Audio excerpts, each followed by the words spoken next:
अब चलिए शुरू करते हैं हैशटैग 3 का मतलब हुआ कि हैशटैग 1 हैशटैग 2 हैशटैग 3 ये हुआ कि पॉलिटिकल का जो एनसीईआरटी का वन लाइनर चल रहा है उसी का ये जो क्वेश्चन है तीसरा नंबर का है। 4 से 5 चैप्टर आएंगे सिर्फ पॉलिटिकल का, महामैराथन ही आएंगे और ख़त्म हो जाएगा। उसके बाद हिस्ट्री का, ज्योग्राफी का ऐसे ही चलेगा। और बिहार एसएससी का जो चल रहा था थोड़ा सा समय लगता है क्योंकि उसका पीपीटी तैयार करने में वक्त लग रहा है, ठीक है। नहीं तो आपका वीडियो हमेशा कंटिन्यू आएगा, अवश्य आएगा। तो पहला है कि केंद्र सरकार का प्रमुख कौन होता है? बताइए, केंद्र सरकार का प्रमुख कौन होता है? तो प्रधानमंत्री होंगे, और कौन होंगे भाई? पीएम जी होंगे, ये हम जानते हैं। आगे चलते हैं। प्रधानमंत्री की नियुक्ति किसके द्वारा की जाती है? लीजिए, राष्ट्रपति के द्वारा की जाएगी। इसमें कौन सी बड़ी चीज है? ये सब तो सब जानता है भाई, ऊपर ही हम पढ़े हैं। भारत का प्रधानमंत्री बनने के लिए न्यूनतम आयु कितनी वर्ष होनी चाहिए? तो अरे 25 वर्ष होनी चाहिए भाई। अगर राष्ट्रपति बनने के लिए और उपराष्ट्रपति बनने के लिए 35 वर्ष, तो प्रधानमंत्री बनने के लिए 25 वर्ष होना बहुत काफी है। थोड़ा जवान भी रहेंगे ना जी, समझदार भी हो जाएंगे, जवान भी रहेंगे। और चलिए जानकारी लेते हैं। यदि भारत के प्रधानमंत्री संसद के उच्च सदन के सदस्य हैं तो वे अविश्वास प्रस्ताव की स्थिति में अपने पक्ष पे मत नहीं दे सकते। अगर मान लीजिए कि प्रधानमंत्री जो हैं अगर उच्च सदन मतलब राज्यसभा के सदस्य हैं तो भाई अविश्वास प्रस्ताव अगर आता है तो वो कुछ नहीं कर सकते, अपने पक्ष पे मत नहीं दे सकते। लेकिन अगर निम्न सदन के होंगे मतलब लोकसभा के होंगे तो भाई मत दे सकते अगर अविश्वास प्रस्ताव आया तो। ये भी क्लियर हो गए, भूलिएगा नहीं।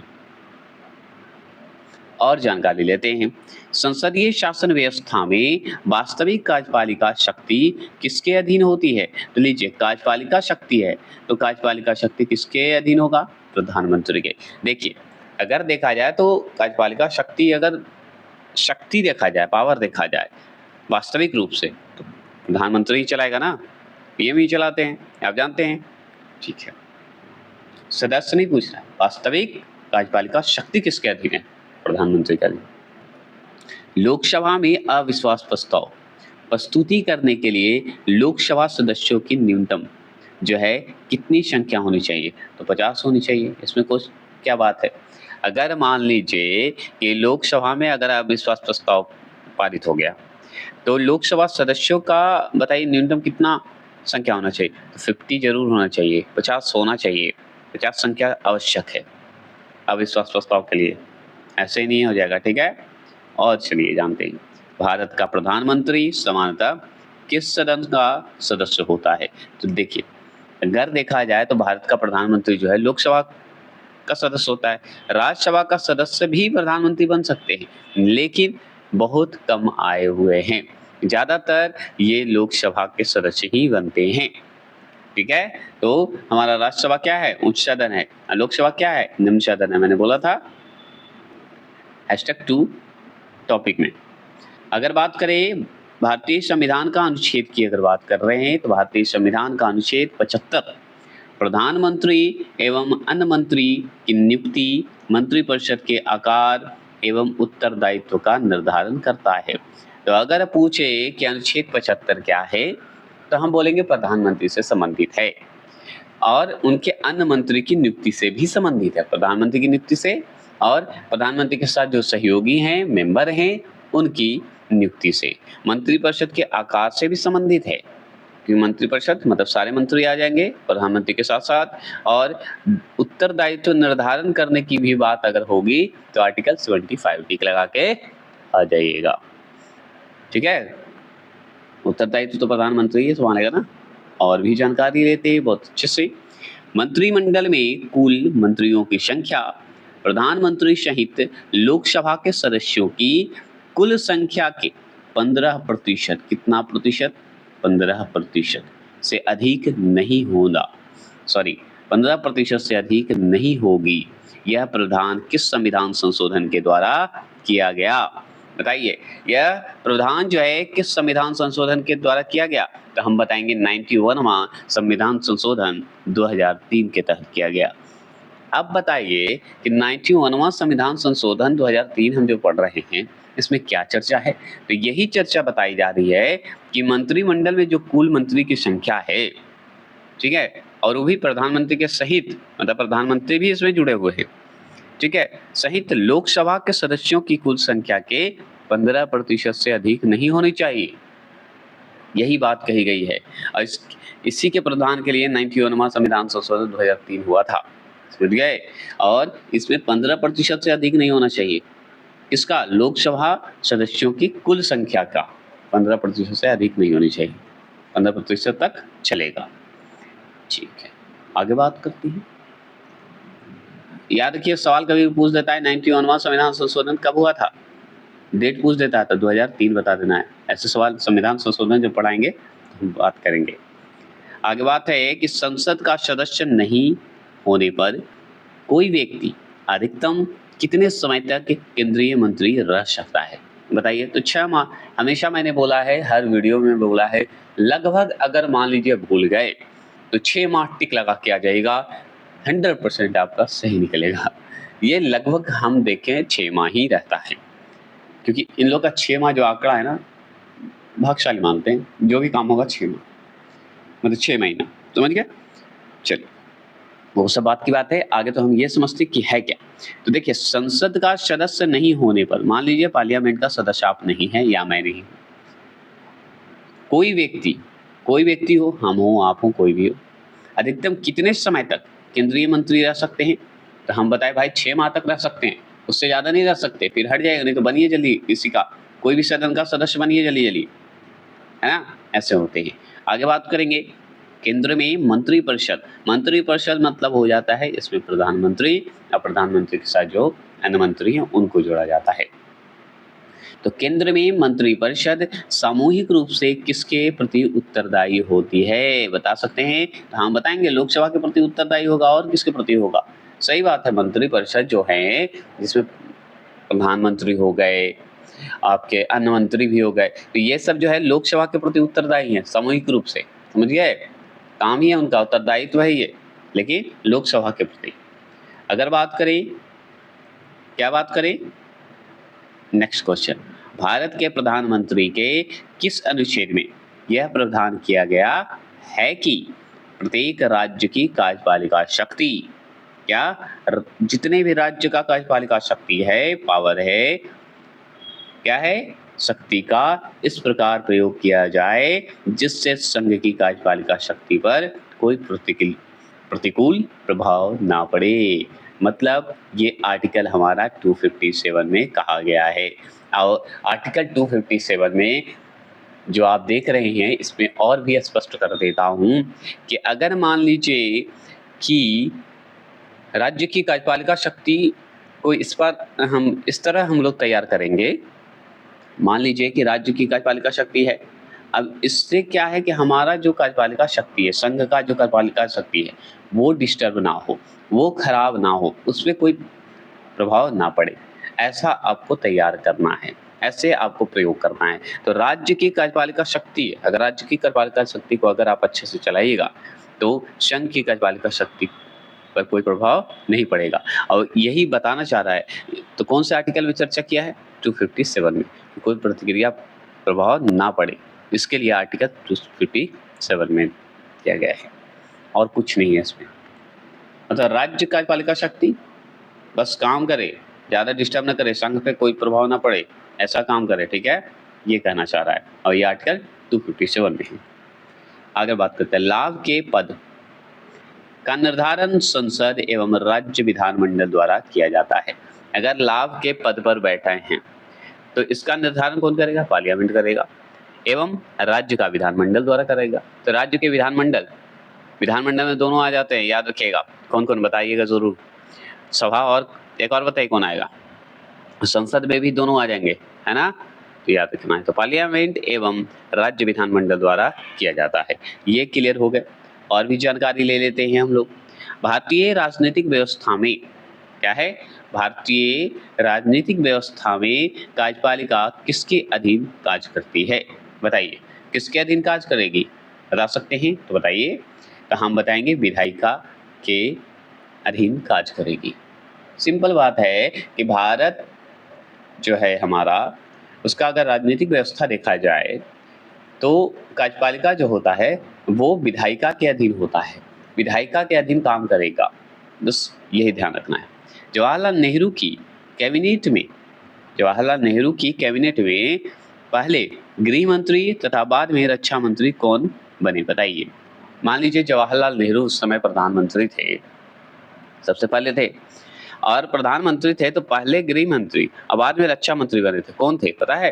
तो वो, उनका नाम बहुत आता है, काटू जी थे, काटजू नाम है पूरा उनका, इसलिए काटू जी मैं बोलता हूँ। तो कैलाश नाथ काटजू जी थे, ठीक है, काटू जी थे, तो कैलाश नाथ काटूज, ऐसे याद रखिएगा, जो कि गृह मंत्री थे और बाद में रक्षा मंत्री थे, किनके समय में? तो पीएम जवाहरलाल नेहरू के समय में थे।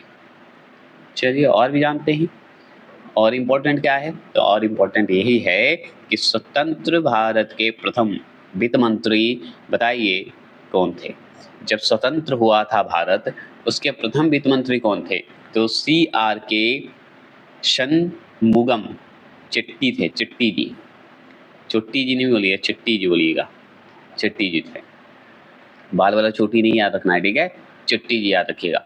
CRK शनमुगम, क्या है? शनमुगम चिट्टी नाम है इनका, जो कि क्या थे? प्रथम वित्त मंत्री थे, कब के? स्वतंत्र भारत के, स्वतंत्र हुआ था उस भारत के अगर वित्त मंत्री प्रथम पूछे तो CRK शनमुगम चिट्टी नाम है इनका, याद रखिएगा, तो भूलिएगा नहीं, ये सवाल पूछेगा भी और पूछा हुआ भी है, ठीक है, लेकिन NTPC और ये सब में नहीं पूछा है, लेकिन और स्टेट के एग्जाम में पूछा हुआ है।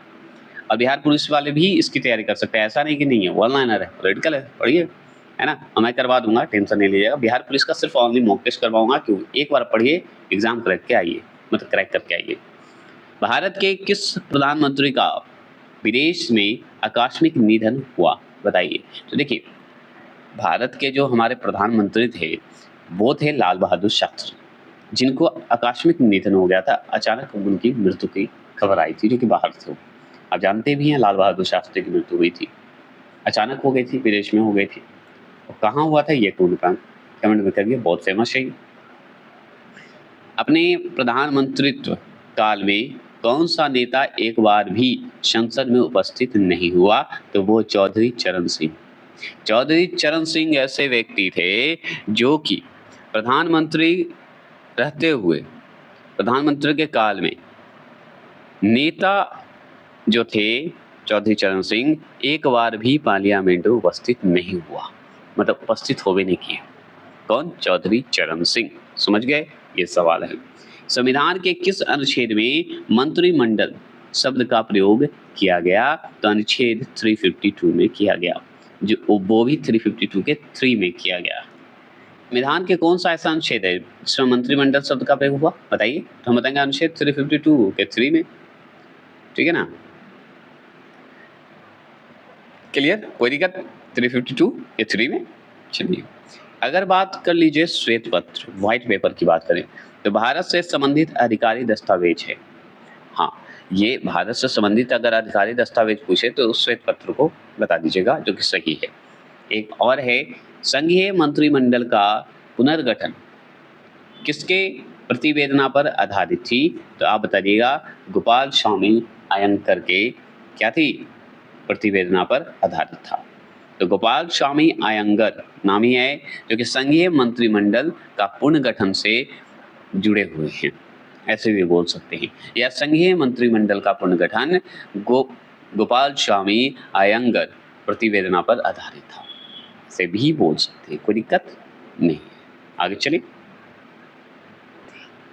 जानकारी क्या है कि हम मंत्रिपरिषद तथा मंत्रिमंडल में अंतर बता देते हैं। होता है, सवाल बनता है कि मंत्रिपरिषद क्या है? एक कैबिनेट होता है जिसे मंत्रिमंडल बोलते हैं। कैबिनेट और मंत्रिपरिषद में हम क्लियर करते हैं, कर देते हैं, इसलिए कर देते हैं क्योंकि बहुत इंपॉर्टेंट है। तो देखिए, कैबिनेट स्तर के मंत्री, राज्य स्तर के मंत्री एवं उप मंत्री, ये जो है मंत्रिपरिषद से जुड़े रहेंगे। कैबिनेट स्तर के जो मंत्री हैं, या राज्य स्तर के मंत्री हों या उप मंत्री, ये मंत्रिपरिषद के अंतर्गत आएंगे, मंत्रिपरिषद के अंतर्गत जुड़े रहेंगे। अब मंत्रिमंडल क्या है, कैबिनेट क्या है? तो इसमें केवल कैबिनेट स्तर के मंत्री ही शामिल होते हैं, समझ गए? इसलिए यहाँ जाने के लिए सब लोग बेचैन रहते हैं।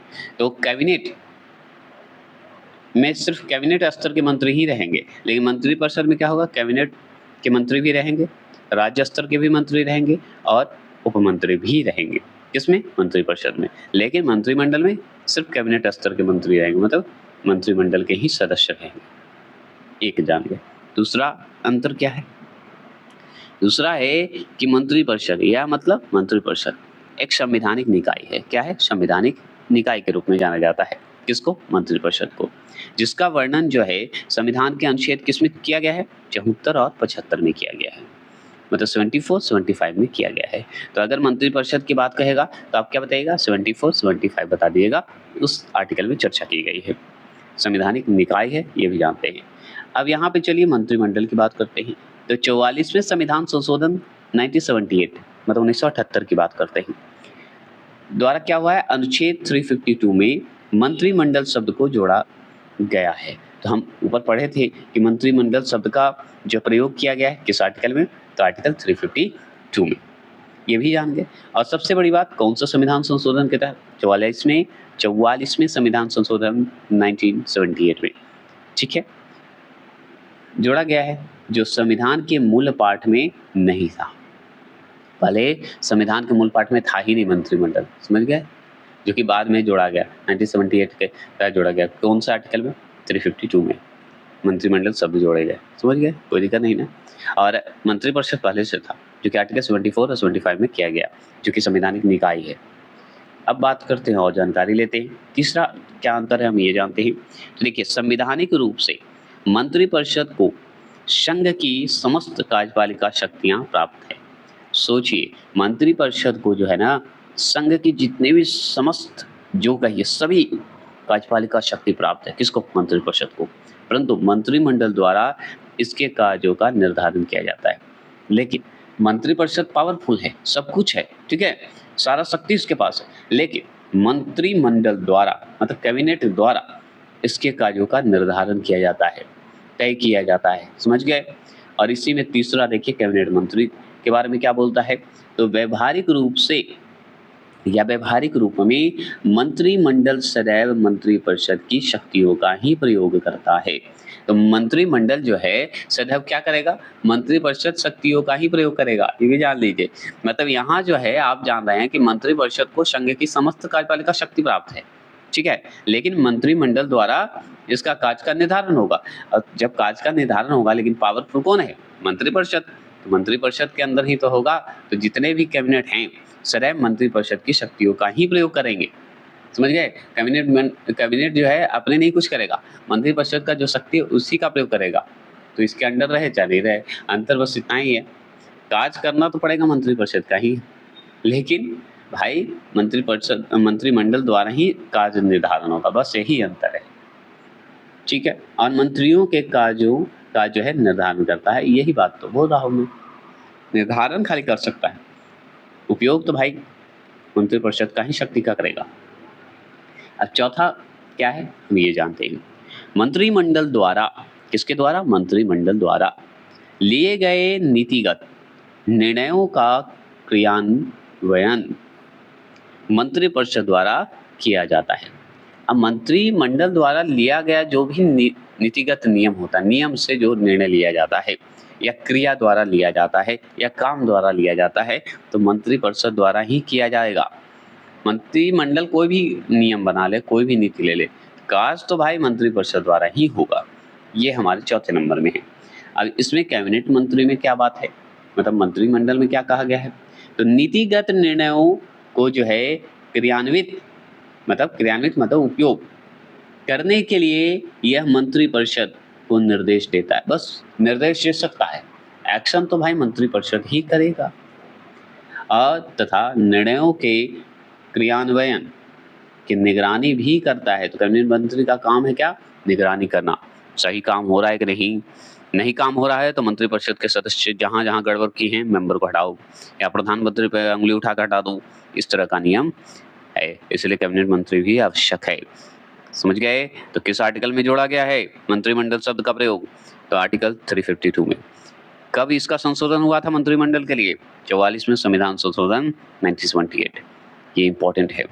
और मंत्रिपरिषद के अगर बारे में पूछेगा तो बताइएगा संवैधानिक निकाय है ये, इसका वर्णन आर्टिकल 74-75 में है। किसका? मंत्रिपरिषद का। दोनों का अंतर समझ गए, भूलिएगा नहीं ना। नीचे क्या है, थोड़ा सा इंपॉर्टेंट जान लीजिए।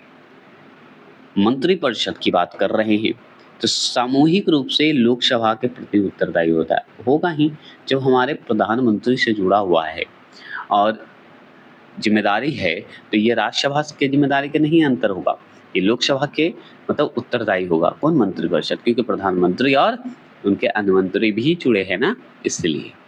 चलिए, अब है महान्यवादी। हम पढ़ लिए केंद्रीय मंत्री के बारे में। केंद्रीय मंत्री में मंत्रिमंडल और मंत्रिपरिषद को क्लियर कर लिए। क्लियर हुआ ना सवाल? अब इसी में हम आ रहे हैं महान्यवादी की बात करेंगे, जिसे हम महान्यवादी तथा नियंत्रक एवं महालेखा परीक्षक को भी पढ़ेंगे। भारत के 3 विधि अधिकारी हैं।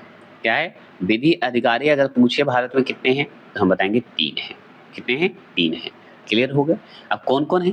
तो भारत का महान्यवादी, दूसरा है भारत का महाधिवक्ता, ठीक है, और तीसरा है भारत के अपर महाधिवक्ता। तो देखिए, भारत का प्रथम महान्यवादी कौन था? तो हम बताएंगे MC शीतल। क्या है? शीतल वाड़ जी थे। अगर आपसे पूछे कि भारत का प्रथम महान्यवादी कौन था, तो आपको बताना है MC शीतल वाड़ जी थे। अच्छा, शीतल वाड़ जी का नाम हम पहली बार सुने हैं जी, आज तक तो नहीं सुने। क्या सवाल बनेगा? तो 100% बनेगा। BPSC वाले के लिए तो निश्चित बनेगा, ये भी जान लीजिए। अगर नहीं भी बनेगा तो 5 ऑप्शन में हो सकता है दे दे, तो अवश्य पढ़ के जाएंगे। तो MC शीतल वाड़ा क्या थे? तो भारत के प्रथम महान्यवादी थे, है कि नहीं? क्लियर हो गए। अब और भी जानते हैं। और क्या जानते हैं कि भारत सरकार को कानूनी विषयों पर परामर्श कौन देता है? तो हमारा अटॉर्नी जनरल देते हैं, महान्यवादी देंगे। तो अगर पूछे आपसे कि महान्यवादी का काम क्या है, तो भाई इंडियन जो गवर्नमेंट है उसको कानूनी विषयों पर परामर्श देता है। कानून रूप से जो नियम हैं उसके रूप में परामर्श देगा। समझ गए? कौन? महान्यवादी, जिसे हम अटॉर्नी जनरल कहते हैं। अच्छा, ये हो गया। और जानकारी लेते हैं, भारत का सर्वोच्च विधि अधिकारी कौन होता है? तो सर्वोच्च विधि अधिकारी अगर पूछे, सर्वोच्च मतलब सबसे ऊपर, तो वो हमारे भारत का महान्यवादी होगा। और 3 ही तो हैं भाई, एक तो हम पढ़े भारत का महान्यवादी, दूसरा पढ़े भारत का महाधिवक्ता, और तीसरा पढ़ रहे हैं भारत के अपर महाधिवक्ता। 3 हुए, जिसमें सबसे अगर सर्वोच्च पूछे विधि अधिकारी तो भारत का महान्यवादी। इसमें क्या बड़ी बात क्या है कि नहीं? सबसे ऊपर तो महान्यवादी आएगा, उसके बाद ही जो भी आएगा। अब देखिए, भारत का महान्यवादी किसका विधि सलाहकार होता है? तो भारत सरकार का ही होगा, क्योंकि कानूनी विषय के परामर्श कौन देता है? तो महान्यवादी देता है। किसको देता है? भारत सरकार को देता है। तो विधि सलाहकार किसका हुआ? भारत सरकार का हुआ। कौन? महान्यवादी। बात खत्म। समझ में आ गया? और भी जानकारी लेते हैं। और क्या जानकारी लेते हैं कि राष्ट्रपति द्वारा महान्यवादी को सौंपे गए कार्य। अब राष्ट्रपति द्वारा, सोचिए, राष्ट्रपति द्वारा जो है महान्यवादी को सौंपा गया है काम। अब काम सौंपा गया है तो क्या क्या सौंपा गया है, ये इंपॉर्टेंट है कि नहीं? एकदम इंपॉर्टेंट है। तो हम महान्यवादी को आज इतना पढ़ लेंगे कि एक भी सवाल छूटेगा नहीं। तो भारत सरकार से संबंधित मामलों को लेकर उच्चतम न्यायालय में भारत सरकार की ओर से पेश होना। तो महान्यवादी का काम यही है कि राष्ट्रपति द्वारा जो कार्य दिया गया है आप उसे कीजिए। और कार्य में महान्यवादी का क्या है कि मान लीजिए भारत सरकार से संबंधित कोई मामला है, तो उसे लेकर उच्चतम न्यायालय में भारत सरकार की ओर से पेश करना है, मतलब इंडियन गवर्नमेंट की तरफ से पेश करना है। कहाँ? उच्चतम न्यायालय में। समझ गए? कोई भी मामला अगर भारत सरकार से संबंधित है तो ये काम कौन करेगा? महान्यवादी का काम है। संविधान के अनुच्छेद 143 के अंतर्गत, कौन? 143 के अंतर्गत राष्ट्रपति की ओर से उच्चतम न्यायालय में भारत सरकार का प्रतिनिधित्व करना, ये भी काम किसका है? महान्यवादी का। महान्यवादी का कार्य क्या सौंपा गया कि भाई राष्ट्रपति के द्वारा जो आपको दिया गया है, आप उच्चतम न्यायालय में जाइए और भारत सरकार की तरफ से प्रतिनिधित्व कीजिए, सपोर्ट कीजिए। और ये किस पे चर्चा है? तो आर्टिकल 143 में चर्चा है। और ये कार्य किसको दिया गया है? राष्ट्रपति के द्वारा महान्यवादी को दिया गया है। ये भी समझ गए। सरकार से संबंधित किसी मामले में उच्च न्यायालय में, अगर मान लीजिए सरकार से संबंधित अगर कोई भी मामला हो तो उच्च न्यायालय में सुनवाई का अधिकार है। क्या करने का अधिकार है? सुनवाई करने का अधिकार है। किसे? महान्यवादी को। समझ गए? ये भी आपको सवाल पूछेगी। अब बात करते हैं हम लोग कि आर्टिकल 76 के 4 की बात करते हैं, ठीक है ना? तो अनुच्छेद 76 के 4 के अनुसार महान्यवादी किसके प्रसाद पर्यंत पद धारण करेगा? तो ये हमारे राष्ट्रपति के अनुसार धारण करेगा। तो ये देखिए, प्रसाद पर्यंत मतलब पद धारण करेगा, मतलब कि राष्ट्रपति के अंडर में आता है। अगर मन हुआ तो राष्ट्रपति से रखेंगे, मन हुआ तो हटा भी सकते हैं, मन हुआ तो यहाँ से दूसरे जगह भेज सकते हैं। ये काम राष्ट्रपति का, वही प्रसाद पसंद है। प्रसाद पर्यंत पद धारण मतलब कभी भी मन पसंद आए तो ठीक, नहीं तो जय घरे, बाय बाय, है कि नहीं? तो ये महान्यवादी का विचारक का काम, मतलब राष्ट्रपति कर सकते हैं, कभी भी हटा सकते हैं, कभी भी रख सकते हैं, कहीं भी कुछ भी कर सकते हैं। पहले भी पद से हटा सकते हैं, जरूरी है कि पूरा साल करिए दीजिए, नहीं। तो ये आर्टिकल 76 के 4 के अनुसार बताया गया है। चलिए, कि महान्यवादी के बारे में तो पढ़ रहे हैं, मतलब अटॉर्नी जनरल के बारे में हम पढ़ रहे हैं। तो याद रखना है कि भारत के महान्यवादी जो हैं, कुछ संसद के दोनों सदनों में बोलने का अधिकार है, कार्यवाहियों में सम्मिलित होने का मतलब अधिकार है, काम है तो उसमें भी भाग ले सकते हैं, बोलने का भी अधिकार है, किसी भी संसदीय कमेटी का सदस्य होने का भी अधिकार है, किसी भी कमेटी का सदस्य हो सकते हैं, लेकिन वोट देने का अधिकार नहीं है। तो महान्यवादी का क्या काम नहीं है भाई? वोट देने का अधिकार नहीं है, नहीं तो बोलने का अधिकार है। अगर कोई कार्य हो रहा है उसमें सम्मिलित होने का भी अधिकार है, जितने भी संसदीय कमेटी है उसका सदस्य होने का अधिकार है, कोई भी संसदीय कमेटी में सदस्य बन जाएंगे, ये भी अधिकार है महान्यवादी का, लेकिन बेचारा वोट नहीं दे सकते। देखिए यहाँ पे सॉलिसिटर जनरल की अगर बात करें तो कौन होता है, बताइए? सॉलिसिटर जनरल कौन होता है? तो हम बताएंगे महान्यवादी का अधीनस्थ होता है सॉलिसिटर जनरल। सॉलिसिटर जनरल कौन होते हैं? महाधिवक्ता बोला जाता है उन्हें। क्या बोला जाता है? भारत का महाधिवक्ता, जिसे इंग्लिश में ही सॉलिसिटर जनरल बोला जाता है, जो कि हम ऊपर पढ़े थे। भारत का महान्यवादी, भारत का महाधिवक्ता, और एक होते भारत के अपर महाधिवक्ता, जो कि वो भी सॉलिसिटर जनरल ही होंगे लेकिन एडिशनल होंगे।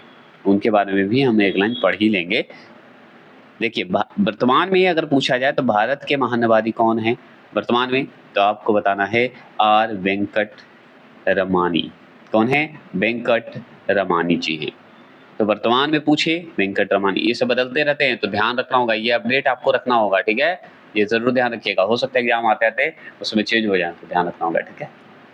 और सवाल है कि महान्यवादी का पद संविधान के अनुच्छेद 76 के अंतर्गत, मतलब 76 के अंतर्गत एक संवैधानिक पद माना जाता है, पद है। तो महान्यवादी का पद जो है संविधान के कौन से अनुच्छेद में है? तो अनुच्छेद 76 में। इसी के अंतर्गत जो है संवैधानिक पद है, किसका? महान्यवादी का। महाधिवक्ता मतलब सॉलिसिटर जनरल का पद जो है संवैधानिक ना होकर मात्र वैधानिक है, सिर्फ वैधानिक रूप से है।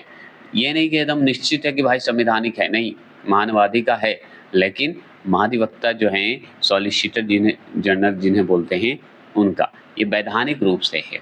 अगर मान लीजिए भारत के प्रथम नियंत्रक एवं महालेखा परीक्षक कौन थे, बता सकते हैं? तो वी नरहरि राव थे।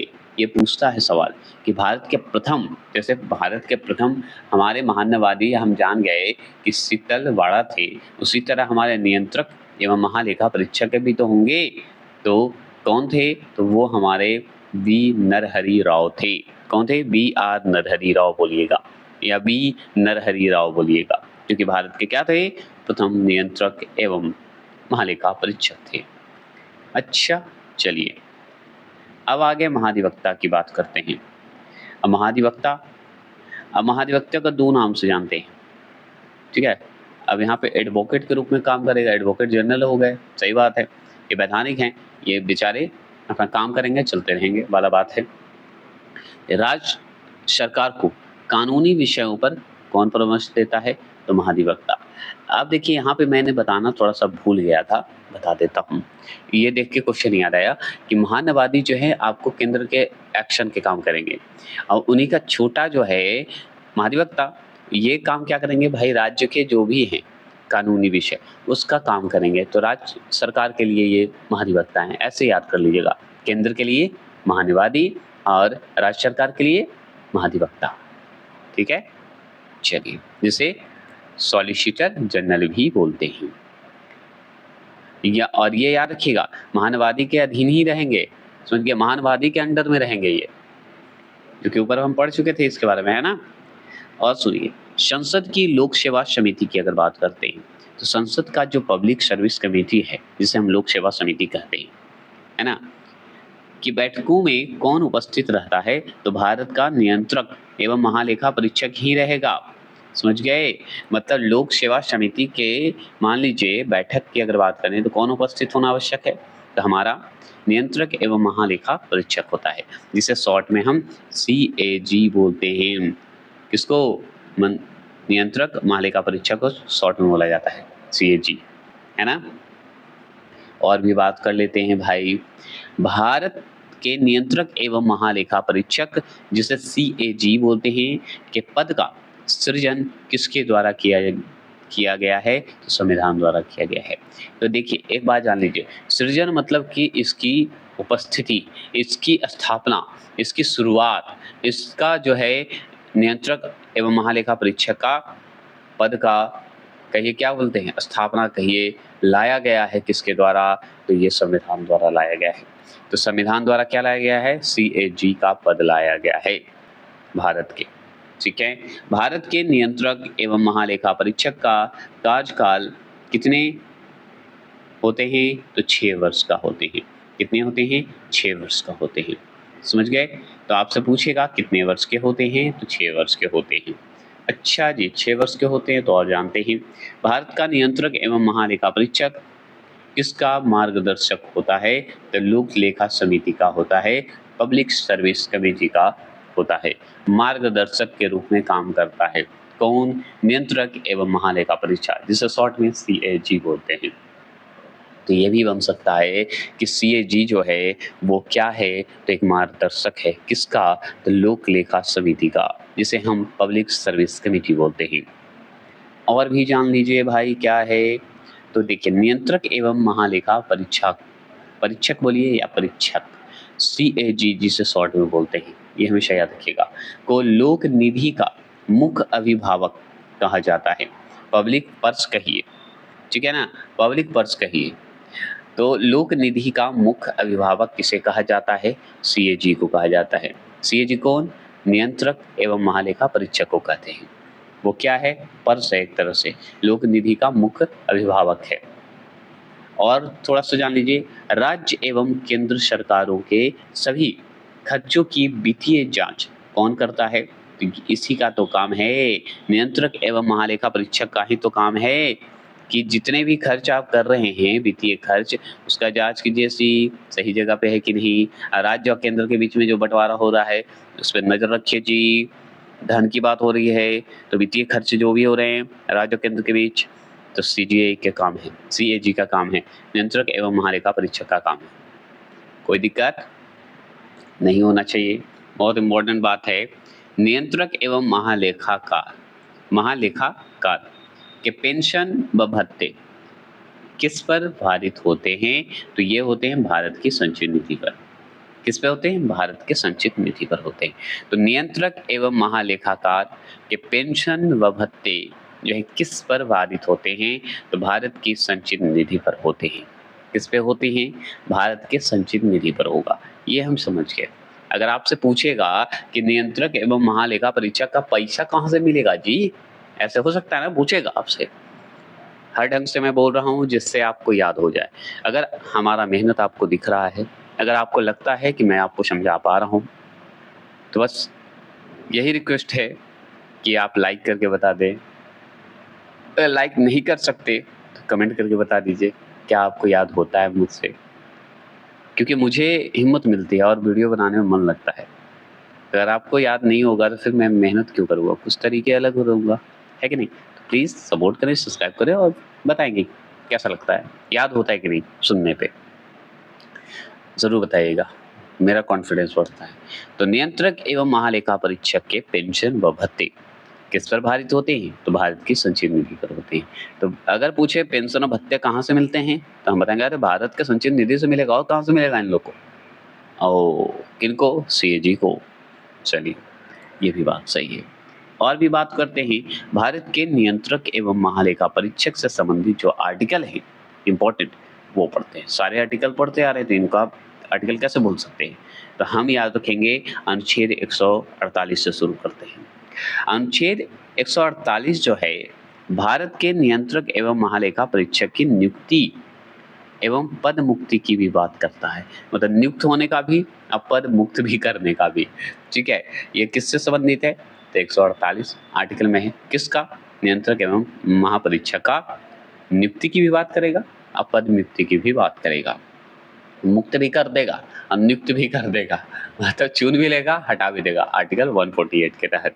किसे? सीएजी को।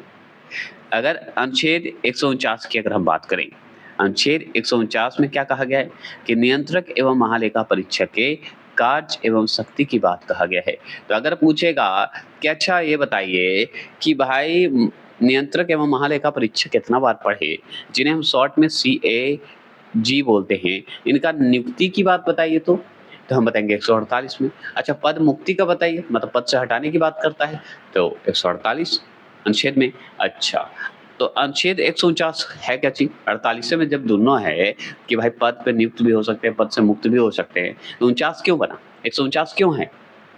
तो 149 में यही है कि नियंत्रक एवं महालेखा परीक्षक के जो हैं काम जो हैं और शक्ति जो हैं दिए गए हैं, ठीक है ना, कार्य क्या क्या है ये बताया गया। अच्छा, तो 150 में क्या है? 150 में क्या है?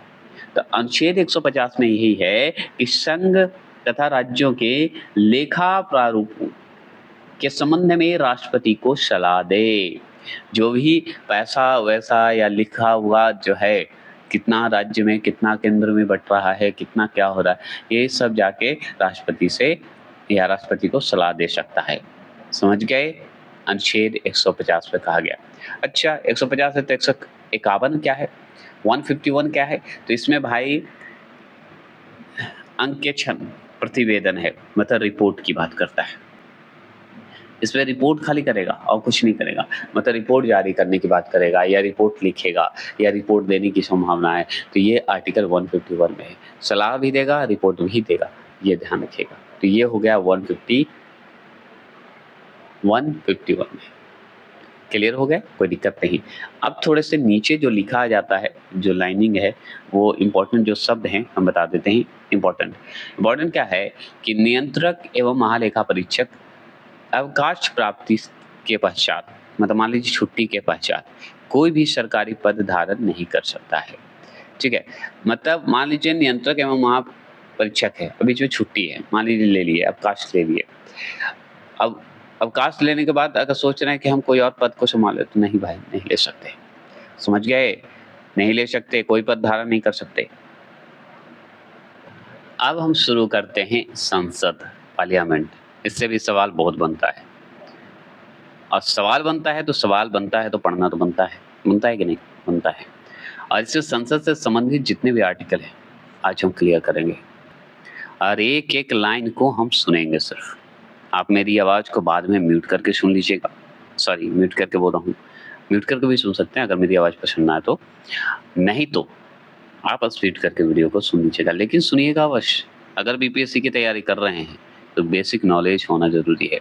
अब बेसिक नॉलेज उस तरह का नहीं कि आप खाली पढ़ लीजिए, इस तरह का कि याद हो जाए, ऑप्शन दिखे टिक हो जाए, क्योंकि 5 ऑप्शन मतलब समझ है बहुत कन्फ्यूजन, मतलब एक से अधिक क्वेश्चन 5वां नंबर है कि नहीं ऑप्शन में, तो 5वां एक से अधिक होना मतलब कि पूरा जानकारी होना आवश्यक है, वही तो चेक कर रहा है। तो ये सिर्फ सुनिए, एक एक लाइन को मैं नहीं छोड़ रहा हूँ। क्यों? क्योंकि इसमें बहुत इंपॉर्टेंट है। बिहार एसएससी एनटीपीसी नहीं है कि मैं जो लाइन पढ़ाया और जो लाइन पढ़ा के छोड़ दिया तो भी क्वेश्चन आने की संभावना है। बीपीएससी है, एक एक लाइन को पढ़िएगा, प्लीज रिक्वेस्ट है। अगर मेरी आवाज़ म्यूट करना है कर लीजिए, लेकिन पढ़िएगा अवश्य। PDF SNLA कार्ड भी टेलीग्राम पे मिल जाता है, आपको ले सकते हैं। ये PPT तैयार किया जाता है, आगे तो सुनिए कि संविधान के किस अनुच्छेद के अंतर्गत धन विधेयक, जिसे हम मनी बिल बोलते हैं, को परिभाषित किया गया है? तो हम बताएंगे अनुच्छेद 110 में किया गया है, जो कि हम बहुत बार पढ़े हैं। तो आपसे ऐसे पूछेगा कि बताइए आर्टिकल जो 110 है किसकी चर्चा है? तो धन विधेयक को। और ये संविधान के आर्टिकल 110 में है। और क्या है? धन विधेयक को क्या किया गया है? परिभाषित किया गया, बताया गया है। परिभाषित करना मतलब बताया गया है धन विधेयक के बारे में। तो कौन से आर्टिकल में? तो आर्टिकल 110 में। चलिए ये जान गए। लोकसभा अध्यक्ष अपना त्यागपत्र जो है किसे सौंपता है? बता सकते हैं? तो लोकसभा का जो अध्यक्ष होते हैं वो अपना त्यागपत्र लोकसभा उपाध्यक्ष को देंगे और उपाध्यक्ष अध्यक्ष को देंगे। ऐसे ही होता है, एक दूसरे को बेचारा त्यागपत्र देते रहते हैं। चलिए ये भी जान गए। लोकसभा को लोअर और उच्च सदन को क्या बोलते हैं? अपर बोला जाता है। चलिए, संविधान के अनुच्छेद 82 के अनुसार, मतलब आर्टिकल 82 के अनुसार लोकसभा की सीटों का राज्यों के मध्य आवंटन, मतलब बांटने की बात हो रही है, किस वर्ष की जनगणना के आधार पर किया गया? तो ये किया गया था 1970 के अनुसार। यस 1971 मतलब 1971 के, मतलब वर्ष 1971 में किया गया था। और कौन से आर्टिकल के तहत? 82 के आर्टिकल के तहत। अब 82 के आर्टिकल हो गए, वर्ष 1971 हो गए, तो इसके तहत क्या किया गया? तो लोकसभा का जो सीट है राज्यों के मध्य जो बांटा गया वो जनगणना के आधार पर बांटा गया था 1971 में। और आर्टिकल किस में बताया गया है? 82 में बताया गया है। ये समझ गया। और भी जानते हैं, भारत में लोकसभा अध्यक्ष की बात हो रही है। लोकसभा सदस्यों में से ही चयनित किया जाता है। तो भारत के लोकसभा अध्यक्ष की अगर बात करें, स्पीकर की बात करें, तो लोकसभा सदस्यों में ही चयनित किया जाता है। समझ गए? चुना जाएगा भी तो लोकसभा सदस्यों में ही चुना जाएगा स्पीकर को। समझ गए? उसी में से एक को चुने जाएंगे अध्यक्ष। ठीक है, अभी कौन है बताइएगा? राज्यसभा की एकांतिक शक्ति के अंतर्गत कौन सा अनुच्छेद जो है आता है?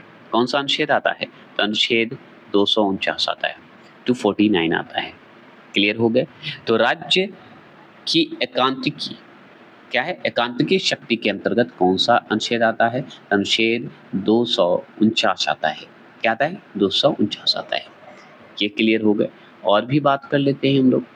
और बात क्या करना है कि संविधान का चौथी अनुसूची किस प्रकार के प्रावधान हैं? तो देखिए, संविधान की चौथी अनुसूची अगर पूछे किस प्रकार का प्रावधान है, तो राज्यसभा में स्थानों के आवंटन से संबंधित है।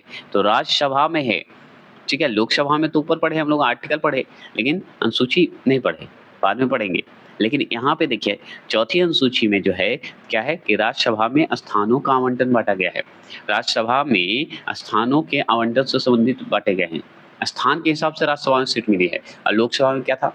जनसंख्या के आधार पर बटा है, जनगणना के आधार पर बटा है। ऐसे याद रखना होगा। भारतीय संविधान के अंतर्गत जो है संसद के सदस्यों के विशेषाधिकारों तथा उन्मुक्तियों, ठीक है, को कौन सा एक प्रावधान निर्धारित करता है? तो अनुच्छेद 105 करता है। समझ गए? 105। आर्टिकल 105 में क्या चर्चा है बता सकते हैं? तो आर्टिकल 105 जो हम पढ़े, इसमें विशेष अधिकार आपको मिला है, ठीक है। उन्मुक्त भी हैं, इसमें लोग जुड़े हुए हैं। तो ये जो क्या है कि भारतीय संविधान के अंतर्गत है, और ये संसद के सदस्यों के विशेष अधिकार का बात कहा गया है, प्रावधान दिया गया है। तो किसमें? आर्टिकल 105 में। क्लियर हो गए? कोई दिक्कत नहीं ना? और भी जानकारी लेते हैं। और जानकारी है कि लोकसभा और राज्यसभा, ठीक है ना, तो लोकसभा और राज्यसभा की गणपूर्ति सदन की कुल सदस्य संख्या का 1/10 संख्या है। क्या है? 1/10 संख्या है। तो अगर पूछे लोकसभा और राज्यसभा की गणपूर्ति का, पूछे कि भाई इसका जो है कोरम जो होता है, संसद की कितने सदस्य की संख्या होनी चाहिए? तो 1/10 संख्या होनी चाहिए। 1/10 संख्या होती है। अगर बात करें राज्यसभा का सदस्य बनने के लिए न्यूनतम आयु 30 वर्ष, लोकसभा 25 वर्ष, राष्ट्रपति उपराष्ट्रपति 35 वर्ष, ठीक है। देखिए, इसमें सबसे इम्पोर्टेंट क्या है, बता देता हूँ सबसे इम्पोर्टेंट कि संसद के किस सदन का अध्यक्ष जो है, उसका सदस्य नहीं होता। सोचिए, तो राज्यसभा का नहीं होता, समझ गए? मतलब जैसे लोकसभा के अगर बात करें, तो उसका अध्यक्ष तो होते हैं कि नहीं? होते हैं, लेकिन राज्यसभा का कोई अध्यक्ष ही नहीं होगा, ये क्लियर याद रखिएगा, कोई नहीं होता। अगर देखा जाए तो सभी अध्यक्ष हैं भाई, समझ गए? सारे मेंबर। लेकिन लोकसभा में नहीं, लोकसभा को चलाने के लिए एक स्पीकर की आवश्यकता है, अध्यक्षता की आवश्यकता है, वो होंगे। भारतीय संविधान का कौन-सा अनुच्छेद जो है, संसद को अंतर्राष्ट्रीय समझौता या अंतर्राष्ट्रीय जो समझौते होते हैं, को लागू करने के लिए विधि निर्माण करने की शक्ति प्रदान है? तो किस आर्टिकल में, किस अनुच्छेद में? 253 में। अब अनुच्छेद 253 हम पढ़ रहे हैं, 253 पढ़ रहे हैं। इसमें क्या है? तो इसमें क्या है कि विधि निर्माण करने की शक्ति प्रदान है। अब विधि निर्माण करने की शक्ति प्रदान मतलब संसद को है, किसे? पार्लियामेंट को है। तो पार्लियामेंट को अंतर्राष्ट्रीय जितने भी समझौता होते हैं, उसको लागू कर सकता है और उसके पे विधि का निर्माण भी कर सकता है, और ये शक्ति हमारे संसद को मिला है, पार्लियामेंट को मिला है, समझ गए? और किस आर्टिकल में चर्चा है? 253 मतलब 253 में है। ये हम जान गए। ये भी जान लीजिए कि भारतीय संविधान में जो है राष्ट्रपति और संसद के दोनों सदन, लोकसभा एवं राज्यसभा, सम्मिलित होते हैं, समझ गए? अगर मान लीजिए भारतीय संसद में कौन-कौन होंगे? राष्ट्रपति तो सम्मिलित होंगे ही, संसद के दोनों सदन होंगे, मतलब लोकसभा, राज्यसभा, तो संसद हो गया। चलिए आगे और भी जानकारी लेते हैं। जानकारी में है कि लोकसभा में राज्यवार सीटों का आवंटन वर्ष 1971 की जनगणना पर आधारित है, जो कि हम पढ़ चुके हैं। आर्टिकल हम पढ़े थे 82। यह निर्धारण जो है किस वर्ष तक यथावत रहेगा? तो ये 26 तक रहेगा। 2026 के बाद ये चेंज हो जाएगा, फिर उसके बाद फिर से पता करके अलग तरीके से जनगणना के आधार पर या जनसंख्या के आधार पर सीटें बढ़ाए जाएंगे, ये ध्यान रखना है। तो वर्ष 2026 तक। लोकसभा के सदस्यों की संख्या कितनी है? 525 है, से बढ़कर कितना हो गया है? 545 हो गया, मतलब 545 हो गया है। मतलब सोचिए 525 से बढ़कर 545 हो गया। किस संविधान संशोधन द्वारा कर दिया गया? 31वें संविधान संशोधन द्वारा किया गया। सोचिए पहले था 525, ठीक है, अब बढ़ाकर कितना हो गया? 545। तो कौन सा संविधान संशोधन हुआ भाई? तो हम बताएंगे 31वां संविधान संशोधन हुआ था, याद रखना है। और जो जनगणना के आधार पर बांटा गया, सीट जो आवंटन किया गया है लोकसभा सीट, वो वर्ष 1971 में हुआ था, और आर्टिकल पूछेगा तो 82 बता देते हैं। लेकिन याद रखना ये है कि कब तक रहेगा जनगणना के आधार पर जो बना है? तो 2026 तक रहेगा, ठीक है ना? चलिए, लोकसभा को कार्यकाल पूरा होने के पहले किसके द्वारा जो है भंग किया जा सकता है? तो बताइए, लोकसभा को कार्यकाल पूरा होने से पहले किसके द्वारा भंग किया जा सकता है? तो हम जानते हैं प्रधानमंत्री की अनुशंसा पर राष्ट्रपति द्वारा ही किया जाएगा ना, राष्ट्रपति कर देंगे भंग भाई। लोकसभा कार्यकाल पूरा होने से पहले भी भंग कर सकते हैं। ये कौन कर सकते हैं? राष्ट्रपति कर सकते हैं। किसकी अनुशंसा पर? प्रधानमंत्री की अनुशंसा पर। अब है कि हम संसद से संबंधित जितने भी अनुच्छेद हैं आज हम क्लियर करेंगे, है कि नहीं? क्लियर करेंगे। तो पहला अगर देखें अनुच्छेद की अगर हम बात करें तो 79 का, तो अनुच्छेद 79 में क्या बात कहा गया है? संसद का गठन की बात कही गई है। तो संसद से संबंधित अनुच्छेद 79 क्या है? तो संसद का गठन से संबंधित है। 79 है तो 80 बताइए क्या है? 80 क्या है? 80 क्या है? तो 80 में संसद से संबंधित बात कही गई है कि राज्यसभा की संरचना की बात कही है। संसद में दोनों सदन है, लोकसभा, राज्यसभा।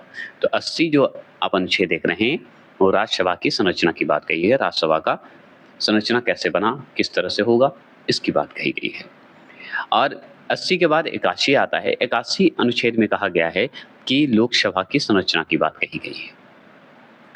राज्यसभा की अगर बात करेगा तो 80 बताइएगा, और लोकसभा की बात करेगा तो 81 बताइएगा, मतलब 81 बता दीजिएगा।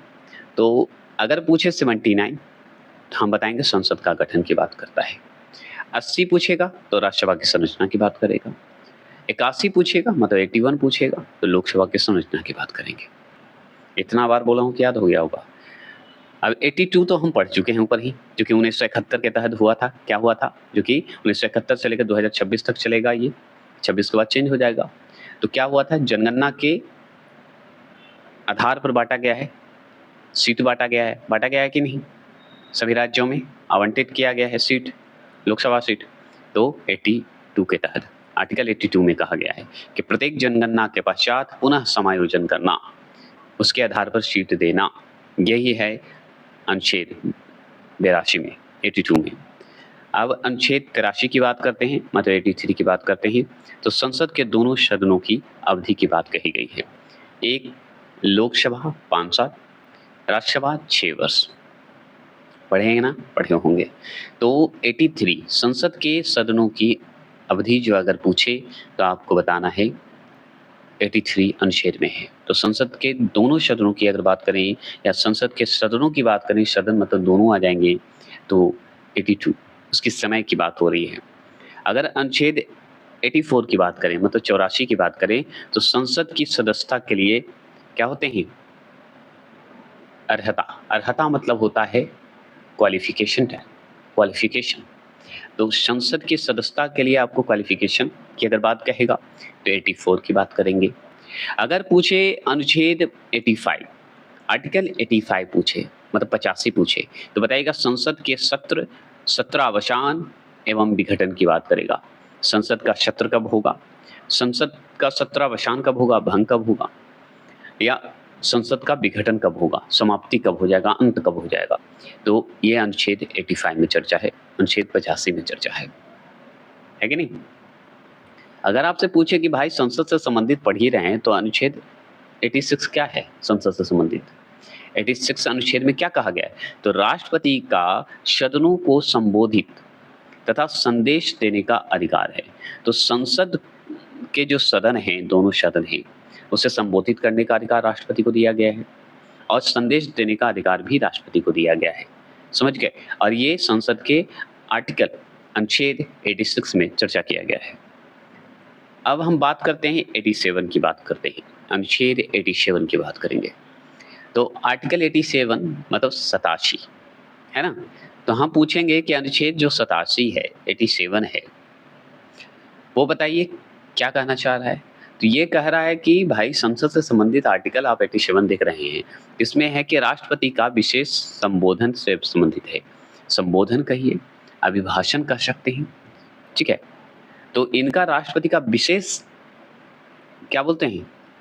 अधिकार है, विशेष अभिभाषण का अधिकार है संसद के लिए। समझ गए? तो 87 में ये चर्चा है। अब 88 की अगर बात करें तो पूछेगा अनुच्छेद 88 है क्या? तो बताइएगा सदनों के संबंध में मंत्रियों और महान्यवादी के अधिकार हैं। सही बात है। अगर सदनों की बात करें, सदनों मतलब दोनों आएंगे, लोकसभा राज्यसभा दोनों आएंगे, है ना? याद रखना है। तो 88 की अगर बात करें, 88 की बात करेंगे, जिसमें हम बात यही करेंगे कि सदनों से संबंधित जितने भी मंत्री हो गए और महान्यवादी, अटॉर्नी जनरल जिन्हें कहते हैं, उनका अधिकार है इसमें, ठीक है? अधिकार को बताया गया है। तो अनुच्छेद 88। अनुच्छेद 89 की अगर बात करें, आर्टिकल 89 की बात करें, तो इसमें क्या है कि राज्यसभा का सभापति तथा उपसभापति की बात कही गई है।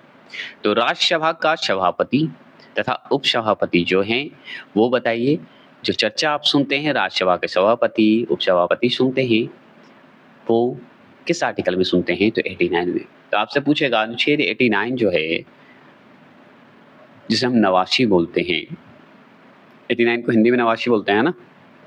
तो बताइए इसमें क्या है कि राज्यसभा का सभापति और उपसभापति का बात कहा गया है, पद की बात कही गई है, उसमें और भी विशेष जानकारी दिया जाता है। अब अनुच्छेद आते हैं 90। अनुच्छेद 90 में कहा गया है कि राज्यसभा के उपसभापति के पद की रिक्ति, त्यागपत्र तथा पद से हटाए जाना जो है, चर्चा जो आप पढ़ रहे हैं, इसकी बात कही गई है। तो आपसे पूछेगा कि राज्यसभा का अगर उपसभापति का पद की बात करेगा, मतलब पद की रिक्ति की बात करेगा, या त्याग की बात करेगा, या पद से हटाए जाने की बात कहेगा, तो किस आर्टिकल में चर्चा है? तो अनुच्छेद 90 में, आर्टिकल 90 में चर्चा है ना? अब 91 बताइए, आर्टिकल 91 में क्या चर्चा है बताएंगे। तो 91 में कहा गया है कि सभापति के कर्तव्यों के निर्वहन अथवा सभापति के रूप में कार्य करने की उपसभापति अथवा अन्य व्यक्ति की शक्ति दी गई है। तो किसमें दी गई है? आर्टिकल 91 में। और ये किससे संबंधित है? संसद से ही संबंधित है, क्योंकि संसद की बात हो रही है। तो याद रखना है कि 91 आर्टिकल में पूछे आपसे कि क्या है, अनुच्छेद 91 क्यों फेमस है, तो हम बताएंगे भाई कि इसलिए फेमस है क्योंकि सभापति के जो कर्तव्य है, जो निर्वहन करने का है, या सभापति के रूप में जो कार्य कर रहे हैं, है ना, और या उनके जगह पे उप सभापति हूँ, या जो शक्ति दी गई है, अन्य व्यक्ति की शक्ति दी गई है उप सभापति को, उसकी बात कही गई है। क्लियर हो गया? तो ये आर्टिकल 91 में है।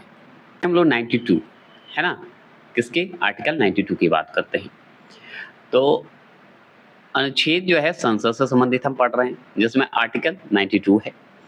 अब अनुच्छेद 92 में क्या कहा गया है बता सकते हैं? तो हम बताते हैं, जब राज्यसभा के सभापति अथवा उपसभापति के पद से हटाने का संकल्प विचाराधीन हो तब उसका पीठासीन न होना, मतलब फिर से वो बैठ नहीं सकते, पीठासीन नहीं हो सकते। अगर मान लीजिए कि 92वां आर्टिकल हम जो पढ़ रहे हैं, इसमें बात कहा गया है कि राज्यसभा के जो सभापति हैं या उपसभापति कही को अगर पद हटाने के संकल्प ले लिए या विचारधारणीय हो तब उसका पीठासीन न हो। मतलब इसका मतलब बताया गया है कि अगर मान लीजिए विचार हो गए, हटाने की बात हो गई, मतलब कि इसका मतलब हो गया कि वो दोबारा सीट पे नहीं बैठ सकते, यही ना। तो इसकी चर्चा की गई है, संकल्पना दी गई है किसमें? 92 में। हटाने की बात कही गई है, ऐसे भी बोल सकते हैं आप डायरेक्ट, इतना घुमाने की आवश्यकता नहीं है। अगर आपसे पूछे आर्टिकल 93 पूछे, मतलब अनुच्छेद 93 पूछ रहा है, तो बताइए इसमें क्या बोलिएगा? तो इसमें हम बोलेंगे कि लोकसभा का अध्यक्ष तथा उपाध्यक्ष की बात कही गई है। तो अनुच्छेद 93 क्या है सर, या क्या बोला जाता है, इसमें क्या चर्चा है? तो हम जानते हैं कि लोकसभा का अध्यक्ष और उपाध्यक्ष की बात कही गई है ना। किसकी चर्चा हुई है? अध्यक्ष और उपाध्यक्ष की चर्चा हुई है, क्या काम है, क्या नहीं है, कैसे है, इस तरह की बात कही गई है। अगर बात करेंगे और भी आर्टिकल 94 की बात करेंगे, अनुच्छेद 94 की, तो इसमें क्या चर्चा है? तो आर्टिकल 94 में है कि लोकसभा अध्यक्षों तथा उपाध्यक्षों, या लोकसभा अध्यक्ष कहिए या उपाध्यक्ष कहिए, पद की अगर रिक्ति की बात कही जाएगी, मतलब खाली करने की जगह मान लीजिए पद खाली है, या त्यागपत्र की बात होगी, अध्यक्ष हो या उपाध्यक्ष हो उनकी अगर पद की खाली की बात होगी, या पद से हटाने की बात होगी, तो किस आर्टिकल में हम इसकी बात करेंगे? तो हम आर्टिकल 94 में बात करेंगे।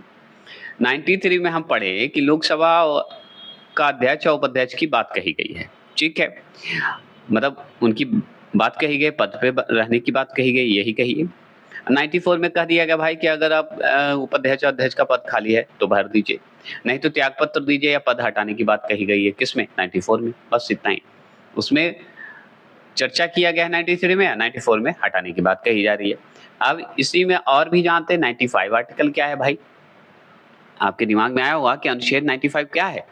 तो अनुच्छेद 95 भी लोकसभा से ही संबंधित है, लेकिन इसमें क्या है, कर्तव्य का निर्वहन शक्ति से संबंधित है कि लोकसभा में जो अध्यक्ष उपाध्यक्ष हैं उनके कर्तव्य क्या हैं, शक्ति क्या है, यही बात कही गई है। तो देख लीजिए, लोकसभा उपाध्यक्ष अथवा किसी अन्य व्यक्ति का लोकसभा अध्यक्ष के कर्तव्यों के निर्वहन की शक्ति से संबंधित है, किसी कर्तव्यों के निर्वहन शक्ति से संबंधित है, यही बात कही गई है 95 आर्टिकल में, अनुच्छेद 95 में।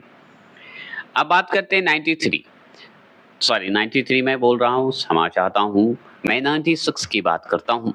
96 में कहा गया है कि जब लोकसभा जो अध्यक्ष होते हैं या उपाध्यक्ष भी बोल दूं पहले या अध्यक्ष बोल दूं, कोई दिक्कत नहीं, याद करवाना है।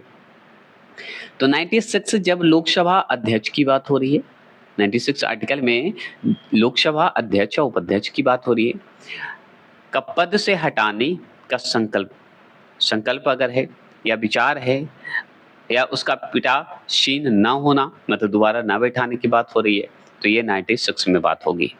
समझ गए?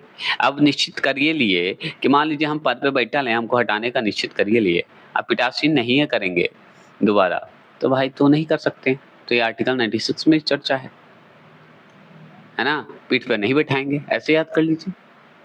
तो किसमें चर्चा किया गया है भाई? संकल्प ले ही लिए हो कि नहीं बैठाओगे तो नहीं बैठाओगे, तो 96 में चर्चा किया गया है। अध्यक्ष हो, उपाध्यक्ष हो, जैसे ऊपर राज्यसभा के बात हो रही थी, है ना, लोकसभा के, तो आर्टिकल 96 याद रखिएगा।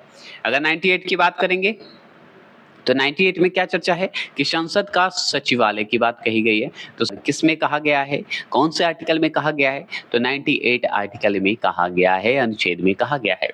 आपसे पूछेगा कि अनुच्छेद 98 जो है क्या है, तो हम बताएंगे भाई संसद का सचिवालय की बात कही गई, और क्या कही गई। अगर पूछ दे आपसे कि भाई अनुच्छेद 99 क्या है, बताइए, 99 पे आप अटक गए हैं, अनुच्छेद 99 क्या है, तो हम बताएंगे सदस्यों द्वारा शपथ या प्रतिज्ञा की बात कही गई। संसद में जितने भी लोग हैं, सदस्य हैं, मेंबर हैं, उनकी शपथ या प्रतिज्ञा की बात कही गई है, प्रतिज्ञा की बात कही गई है, जो कि अनुच्छेद 99 है, 99 है। अब 99 है तो 100 तो आएगा ही, तो 100 पे आ जाइए। तो अनुच्छेद 100 में कहा गया है कि दोनों सदनों में मतदान, रिक्तियों के होते हुए भी सदनों की कार्य करने की शक्ति या गणपूर्ति की बात कही गई है। मान लीजिए कि दोनों सदनों में मतदान हो रहा है, उसकी बात कही गई है अनुच्छेद 100 में। दूसरा कि अगर मान लीजिए रिक्त है, संसद की कार्य में अगर रुका हुआ है, उसके जगह पे कोई नहीं है संसद में, तो उसके जगह पे भी संसद रुकेगा नहीं, संसद का कार्य चलते रहेगा, उसकी शक्ति को पूरा करेगा, ये संसद का काम है। और किसमें चर्चा है? 100 में चर्चा है, अनुच्छेद 100 में। अब अनुच्छेद 101 बताइए क्या है भाई? अनुच्छेद 101 मतलब संसद से संबंधित सवाल है। तो अनुच्छेद 101 जो है स्थानों का रिक्त होना, जो स्थान खाली हो गए उस जगह की बात कही जा रही है। संसद में जो रिक्त स्थान है उसकी बात कही जा रही है, किसमें? तो 101 में, अनुच्छेद 101 में कहा गया है। तो उस जगह पे रिक्त जहां-जहां हो रहा है वो 101 के तहत खाली किया जा रहा है, ऐसे याद कर लीजिए। अगर बात कर लेंगे 102 की बात करेंगे, अनुच्छेद 102 में क्या है भाई? तो अनुच्छेद 102 जो है संसद की सदस्यता के लिए निर्हरताएं मतलब क्या होता है, जानते हैं? नहीं जानते, हम भी नहीं जानते हैं, चलिए बताते हैं। अब देखिए, एक होता है क्वालिफिकेशन, एक होता है डिस्क्वालिफिकेशन। तो इसमें डिस्क्वालिफिकेशन की बात कही गई है। तो संसद की सदस्यता के लिए डिस्क्वालिफिकेशन अगर है किन्हीं में, तो वो चर्चा अगर किया जा रहा है तो 102 में किया जा रहा है। तो अनुच्छेद 102 में क्या चर्चा है कि अगर मान लीजिए संसद की सदस्यता के लिए अगर आप डिस्क्वालीफाई हैं तो आपको हटा दिया जाएगा, वो है 102 में, है कि नहीं? कोई भी संसद के कोई भी सदस्यता के लिए उसमें क्वालिफिकेशन होना चाहिए, और नहीं है तो आप बन ही नहीं सकते, अपनी हटिए, ऐसे याद कर लीजिए। अगर बात करूं अनुच्छेद 103 की बात करेंगे, तो अनुच्छेद 103 में क्या चर्चा है भाई? संसद से संबंधित है 103, बताइए। तो हम बताएंगे सदस्यों की अयोग्यता से संबंधित प्रश्नों पर निर्णय। अब देखिए, डिस्क्वालीफाई हैं 102 में, अनुच्छेद 102 में कहा गया है कि संसद की सदस्यता के लिए आप डिस्क्वालीफाई की बात कही गई है, अगर क्वालिफाई होंगे तो उसकी बात कही गई है। तो डिस्क्वालीफाई हैं आप। अब 103 में आ जाइए, अनुच्छेद 103 में, तो इसी में कहा गया कि भाई इसमें अयोग्यता है तो इस पर प्रश्न का निर्णय तो लिया जाएगा। अगर आप में अयोग्यता है तो हटाने की तो बात कही जाएगी ना। अब मान लीजिए कुछ इधर ही न्यूज़ सुने होंगे आप, अब उनमें तो ये क्वालिटी तो नहीं है तो डिस्क्वालीफाई कर दिया जाए उन्हें, इसकी बात कही गई है तो 102 के तहत किया जाएगा, ऐसे आप याद रख सकते हैं। और उनमें अयोग्यता का विषय हो गया तो 103 के तहत हो गया, तो बेचारे तो हट गए। न्यूज़ सुने होंगे, बवाल न्यूज़ था, जो कि मैं उस चीज़ को चर्चा नहीं करना चाहता। चलिए, मेरा जो है एजुकेशनल है तो एजुकेशनल तक ही रहना चाहिए, आगे बढ़िए। 104 क्वेश्चन, 104 अनुच्छेद में हम चर्चा करते हैं, तो हम बताते हैं अनुच्छेद 99 के अंतर्गत शपथ लेने या प्रतिज्ञा करने से पहले क्वालिफिकेशन की बात होगी या अर्हता न होते हुए अथवा निर्हर्ती किए जाने पर भी संसद में बैठने या मतदान करने पर दंड है। मतलब मान लीजिए कि अनुच्छेद 99 के अंतर्गत क्या कहा गया, 99 आ गए, याद है कि भूल गए? 99 देख लीजिए, 99 में है कि सदस्य द्वारा शपथ या प्रतिज्ञा की बात है। तो शपथ लेने से पहले अगर मान लीजिए 104 क्वेश्चन नंबर आप पढ़े होंगे या मूवी बहुत सारे देखे होंगे, तो अनुच्छेद 104 के तहत ही होता है कि अगर मान लीजिए कि आप शपथ लेने वाले हैं, प्रतिज्ञा लेने वाले हैं, ठीक है, अब उससे पहले आपके ऊपर आ गया कि भाई डिस्क्वालीफाई की बात हो गई, क्वालिफिकेशन तो था ही लेकिन उस पे आप पे कोई लांछन लग गया, तो भाई डिस्क्वालीफाई हो गए, आप हट गए। तो आप संसद में बैठने और मतदान देने पे नहीं, रोक हो जाएगा, दंड मिलेगा आपको। ये कहा गया किसमें? अनुच्छेद 104 में, हमेशा याद रखिएगा, ठीक है ना। तो चलिए आगे चलिए। कैसा लग रहा है, याद हो रहा है कि नहीं, जरूर बताइएगा, क्योंकि आपका एक कमेंट और एक लाइक मेरा कॉन्फिडेंस बढ़ाता है। प्लीज बताइएगा, मैं कोशिश करता रहूंगा, जीवन भर करूंगा और चेंज करता रहूंगा तरीके को, कि आपके माइंड में जितने भी तरीके मुझसे आए उस तरीका हो जाए। क्योंकि पढ़ाने का तरीका आप देख ही रहे हैं कि हम 3 बार 4 बार रिपीट करते हैं। लोग बोलते हैं ना रटना नहीं चाहिए, हमको लगता है कि मैंने कहीं पढ़ा था कि एक कहानी सुने होंगे कि रस्सी आवत जात वाली कहानी सुने होंगे कि रस्सी जितना घिसा था कुआं के किनारे, ईंटा घिस गया था कुआं का किनारे वाला, रस्सी से पानी घिसता गया। लोग ये कहानी सुने होंगे। तो उसी तरह हमको इतना बार रटना है कि घिस घिस कर एग्जाम को इतना हल्का कर देना है कि एग्जाम देने जाए तो क्वेश्चन इजी हो जाए। ये मेरा सिद्धांत है, इसलिए मैं वो तरीका सोचता हूँ।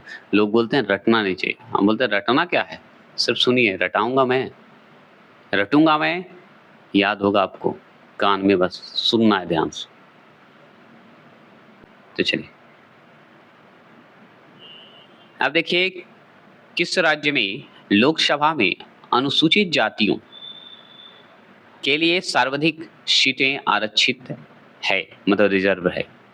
तो ये है मध्य प्रदेश में 6 हैं। कितने सीट आरक्षित हैं? 6 हैं। समझ गए? तो किस राज्य में लोकसभा में अनुसूचित जातियों के लिए सर्वाधिक सीट आरक्षित किया गया है, रिजर्व किया गया है? तो मध्य प्रदेश एमपी में किया गया है। समझ गया? सबसे ज्यादा, तो 6 सीटों पर, ऐसे याद रखिएगा। लोकसभा का कार्यकाल जो है आपातकाल की घोषणा के दौरान एक बार में 1 वर्ष तक के लिए बढ़ाया जा सकता है। अगर मान लीजिए लोकसभा का कार्यकाल आपातकाल की घोषणा हो जाए, मान लीजिए आपातकाल की घोषणा हो जाए, तो वो एक बार ही 1 वर्ष तक के लिए बढ़ाया जा सकता है, ज्यादा नहीं, 1 वर्ष तक ही बढ़ाया जा सकता है, इससे ज्यादा नहीं बढ़ाया जा सकता। समझ गए? और जानकारी क्या है कि लोकसभा के 2 आंगल भारतीय सदस्य कौन मनोनीत करता है? तो भारत के राष्ट्रपति करते हैं। तो भारत के राष्ट्रपति क्या करते हैं? 2 आंगल भारतीय सदस्य को करते हैं, जो कि इस बार जो है थोड़ा सा रुक गया है। क्यों रुक गया है? चलिए इस अधिनियम को भी हम पढ़ लेते हैं। तो सुनिए, 104वें संविधान संशोधन जब हुआ था, 104वें संविधान संशोधन 2019 के द्वारा हुआ है। 2019 में क्या हुआ है? 104वें संविधान संशोधन हुआ था। इसके द्वारा आंगल भारतीय समुदाय से संबंधित व्यवस्था को निर्धारित तिथि से आगे नहीं बढ़ाया गया है। ठीक है, तो 25 जनवरी 2020 से आगे नहीं बढ़ाया गया है। क्लियर हो गए? तो यहाँ पे सुनिए, 104वें संविधान संशोधन अधिनियम 2019 के द्वारा आंगल भारतीय समुदाय से संबंधित व्यवस्था को जो है निर्धारित तिथि से आगे नहीं बढ़ाया गया, मतलब 19 के बाद रोक दिया गया, मतलब 25 जनवरी 2020 से आगे नहीं बढ़ा, रोक दिया गया 2020 में। अधिनियम अगर पूछेगा तो 2019, और रोका गया तो 25 जनवरी 2020 से आंगल वाले को हटा दिया गया। ऐसे याद रखिए, ठीक है, कोई दिक्कत नहीं। तो अब आंगल वाले बेचारे नहीं रह गए, आंगल वाले आंगले में रह गए। चलिए आगे बात करते हैं। तो लोकसभा चुनाव में निर्वाचित होने के लिए किसी व्यक्ति की न्यूनतम आयु कितनी निर्धारित होती है? तो 25 वर्ष। राज्यसभा 30 वर्ष, 25 वर्ष हमारे लोकसभा, और 35 वर्ष हमारे हो गए राष्ट्रपति उपराष्ट्रपति। लोकसभा व राज्यसभा के सर्वाधिक प्रतिनिधि भारत के किस राज्य से आते हैं? उत्तर प्रदेश से, यूपी से आते हैं। लोकसभा की सीट की बात हो या राज्यसभा की सीट की बात हो, सबसे ज्यादा तो इसी जगह रहेंगे। तो लोकसभा का बताइए कितने हैं, बताइएगा, नहीं तो इसका भी अलग अलग मैंने पार्ट देखा है और उसका भी चर्चा करूंगा। और चलिए जानते हैं, उत्तर प्रदेश के पश्चात लोकसभा में सर्वाधिक सीट किस राज्य में है? तो हम बताएंगे महाराष्ट्र में है, 48 है। ठीक है, कितने? 48 है। तो उत्तर प्रदेश के पश्चात अगर पूछे लोकसभा में, लोकसभा तो 80 है हमारा यूपी में, जानते हैं, लेकिन उसके बाद सर्वाधिक सीट हमारा महाराष्ट्र का है कि नहीं? महाराष्ट्र का 48 है। और जानकारी लेते हैं, राज्यसभा एक क्या है? अस्थायी सदन है, ये बेचारा कभी बदल नहीं सकता, अस्थायी रहेगा। इसमें मंत्री जो है 2-2 वर्ष के बाद चेंज होते रहते हैं, ठीक है, अस्थायी है, कोई दिक्कत नहीं है, क्योंकि इसे विघटन नहीं किया जा सकता, समाप्त नहीं किया जा सकता। किसे? राज्यसभा को। लोकसभा को कर सकते हैं विघटन, समाप्त कर सकते हैं। समझ गए? चलिए आगे बात करते हैं और कि क्षेत्रफल की दृष्टि से अगर देखा जाए तो सबसे बड़ा लोकसभा निर्वाचन क्षेत्र कौन सा है? तो हमारा लद्दाख है। अगर क्षेत्रफल की दृष्टि से देखिएगा, एरिया के हिसाब से देखिएगा, तो लोकसभा का निर्वाचन क्षेत्र अगर पूछे सबसे बड़ा, तो लद्दाख टिक लगा के आइएगा। क्या लगाइएगा? लद्दाख। समझ गए? क्या लगा के आइएगा? लद्दाख को टिक लगा के आइएगा। ठीक है। अब यहाँ पे और देख सकते हैं परिसीमन। परिसीमन के पश्चात उत्तर प्रदेश में मतदाताओं की संख्या की दृष्टि से सबसे बड़ा लोकसभा क्षेत्र कौन सा है? तो उत्तर प्रदेश का कौन सा क्षेत्र है? उन्नाव। उन्नाव है। उन्नाव एक क्षेत्र है जो कि उत्तर प्रदेश में है कि लोकसभा का पहला आम चुनाव किस वर्ष हुआ था? बता सकते हैं? लोकसभा का पहला आम चुनाव अगर पूछे किस वर्ष हुआ, तो हम बताएंगे 25 अक्टूबर 1951 से लेके 21 फरवरी 1952 के मध्य हुआ था। तो लोकसभा का पहला आम चुनाव किस वर्ष हुआ भाई? तो हम बताएंगे 1951 से 1952 के मध्य हुआ था, बीच में हुआ था। अगर समय पूछे, डेट मत पूछे, तो 25 अक्टूबर 1951 से लेके 21 फरवरी 1952 के बीच हुआ था। प्रथम आम चुनाव हुआ था लोकसभा का। अब थोड़े से और जानकारी ले लेना है तो ले ही लेते हैं, इसमें जरूरी है तो चलिए लेते हैं। भारत की संचित निधि पर भारित व्यय। अब हम बात करेंगे कि भारत की संचित निधि जो हम पढ़े हैं उसका व्यय की बात अगर होगी तो क्या क्या सवाल बनते हैं, ये जरूर पढ़िएगा। क्योंकि संचित निधि के तहत किसको किसको पैसा दिया जाता है, किसको किसको पेंशन दिया जाता है, किसको किसको वेतन दिया जाता है, मतलब वेतन भत्ते किया जाता है। ये इंपॉर्टेंट है कि नहीं? इंपॉर्टेंट है। तो सबसे पहले हमारे तो राष्ट्रपति जी आ गए। तो राष्ट्रपति के वेतन की बात होगी, भत्ते की बात होगी एवं उनसे संबंधित अन्य व्यय की भी बात होगी। अगर राष्ट्रपति द्वारा कोई अन्य व्यय किया गया, खर्च किया गया, उसकी भी बात की जाती है और ये संचित निधि द्वारा भारित की जाती है, संचित निधि द्वारा भरा जाता है, ऐसे याद रखिएगा। अगर राज्यसभा के सभापति की बात होगी, उपसभापति जी की बात होगी, लोकसभा के अध्यक्ष और उपाध्यक्ष के वेतन भत्ते की भी बात करेंगे तो संचित निधि से ही भारित होगी, भारत के संचित निधि से ही दिया जाएगा, भूलिएगा नहीं ना। राष्ट्रपति के वेतन हो या भत्ते की बात संचित निधि से होगा, या राष्ट्रपति द्वारा जो अन्य व्यय किया जाए, खर्चा किया जाए, उसकी भी संचित निधि द्वारा होगा। राज्यसभा के सभापति जो हैं हमारे, उपसभापति जो हैं, लोकसभा के अध्यक्ष हो या उपाध्यक्ष की वेतन की बात होगी या भत्ते की बात होगी, तो याद रखिएगा ये संचित निधि से भारित होगी। एक बात ध्यान से सुनिए, नोट कर लीजिए, राज्यसभा के लिए सभापति या उपसभापति होते हैं। बाहरी आवाज को थोड़ा इग्नोर करिएगा।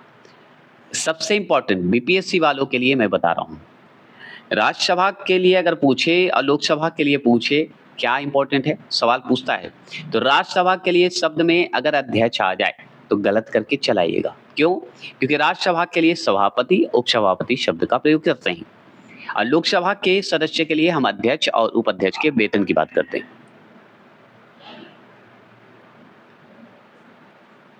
ठीक ना? तो लोकसभा के अध्यक्ष और उपाध्यक्ष की बात करते हैं, ये ध्यान रखना है लोकसभा के लिए।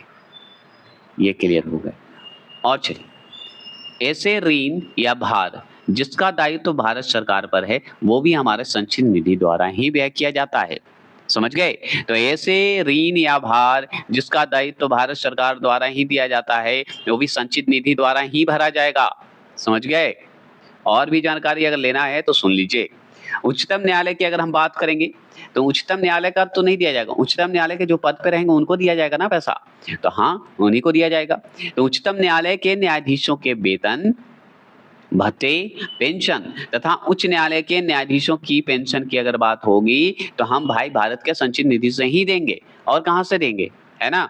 तो उच्चतम न्यायालय के न्यायाधीशों के वेतन हो भाई, भत्ते हो या पेंशन हो, जो भी दिया जाएगा, या उच्च न्यायालय के न्यायाधीशों की बात हो, सब देंगे हम संचित निधि से ही भरेंगे। समझ गए? भारित किया जाता है, उसी के माध्यम से दिया जाता है, या खर्च जो हुआ उसी के माध्यम से।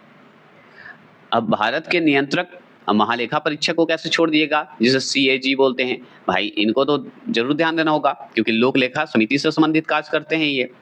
तो वेतन और भत्ते की बात भी किया जाएगा तो इसी के द्वारा दिया जाएगा, किससे, भारत के संचित निधि से ही इनको भी पैसा मिलेगा भाई, वेतन भी मिलेगा, भत्ता भी मिलेगा, पेंशन भी मिलेगा।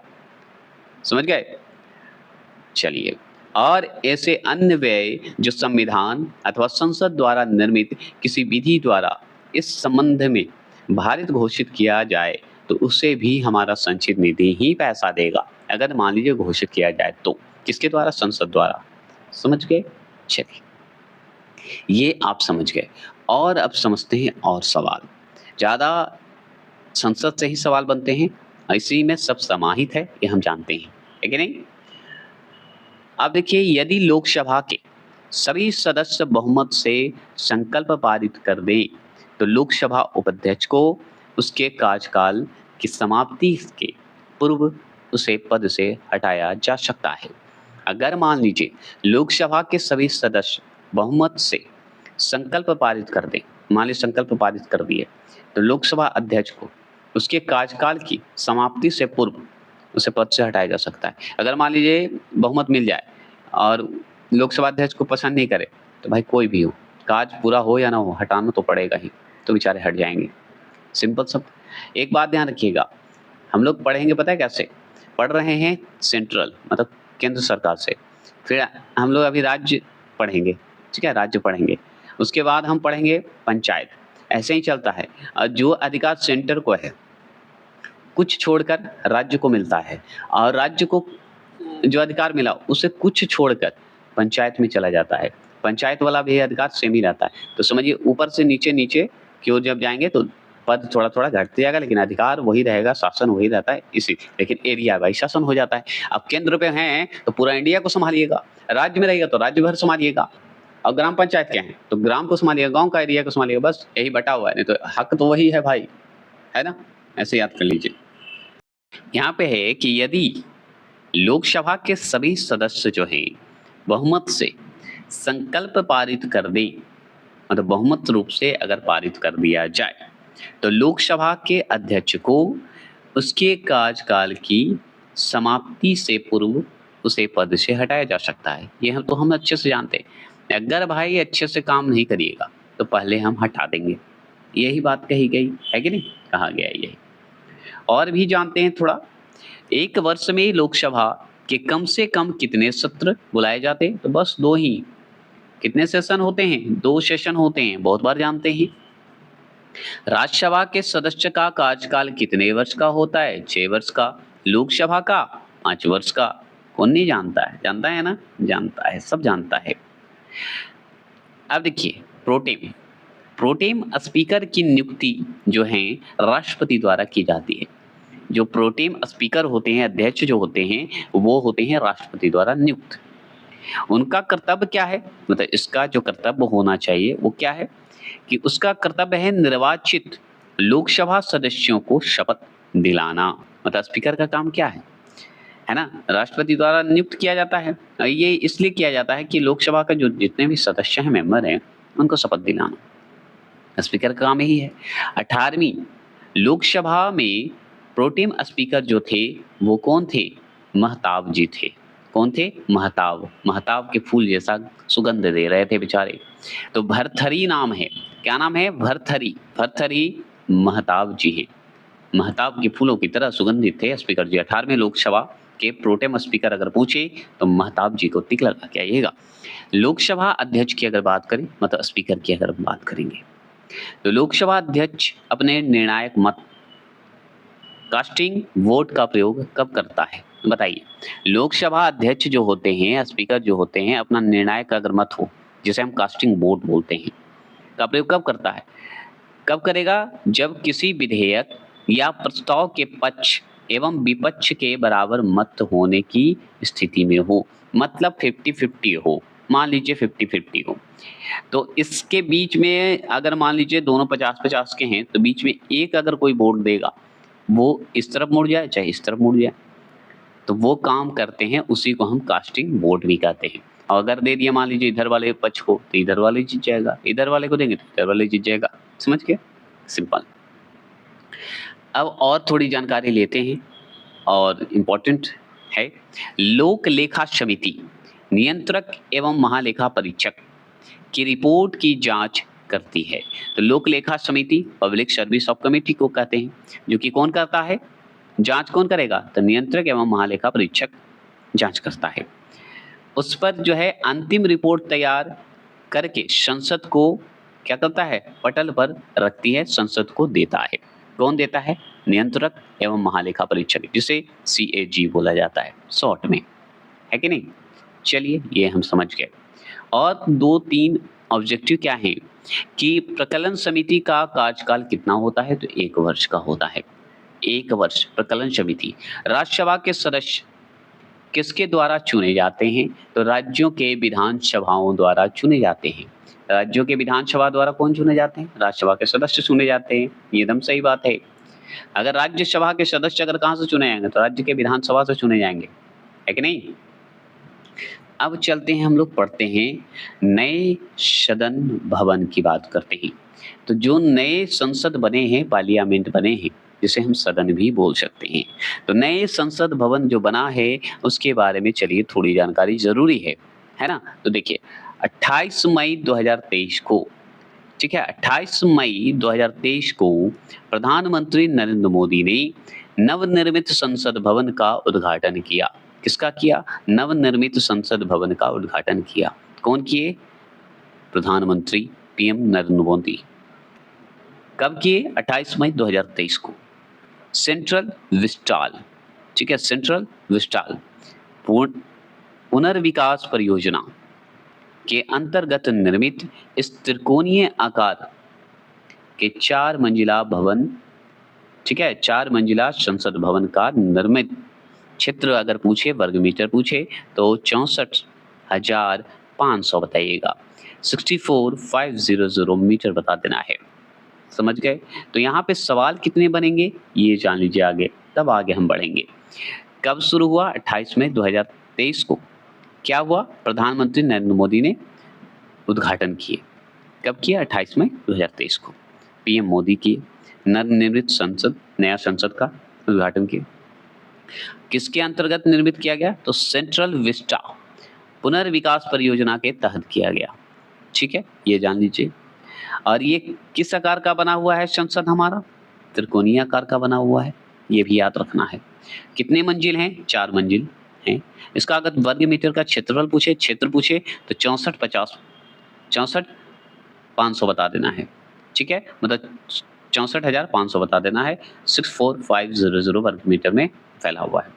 इसके 3 मुख्य द्वार हैं। किसके? त्रिकोणीय संसद के, नए संसद के 3 मुख्य द्वार हैं। एक ज्ञान द्वार, एक शक्ति द्वार और एक कर्म द्वार है। सोचिए, ये अध्यात्म से जोड़कर बनाया गया ये नया संसद है। एक तो आपका ज्ञान द्वार बनाया गया है, 3 द्वार है। एक शक्ति द्वार बनाया गया जो कि पावर की बात हो रही है। एक कर्म द्वार है, जैसा कर्म वैसा फल वाली बात है। ठीक है, ये वाली बात है। चलिए आगे है कि राज्यसभा में बैठने की क्षमता कितने लोगों की है? 384 लोगों की दिया गया है।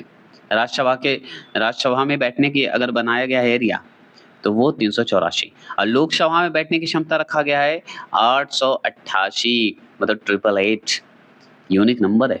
समझ गए। तो 888 क्षमता किसका रखा गया है? लोकसभा के बैठने की क्षमता है।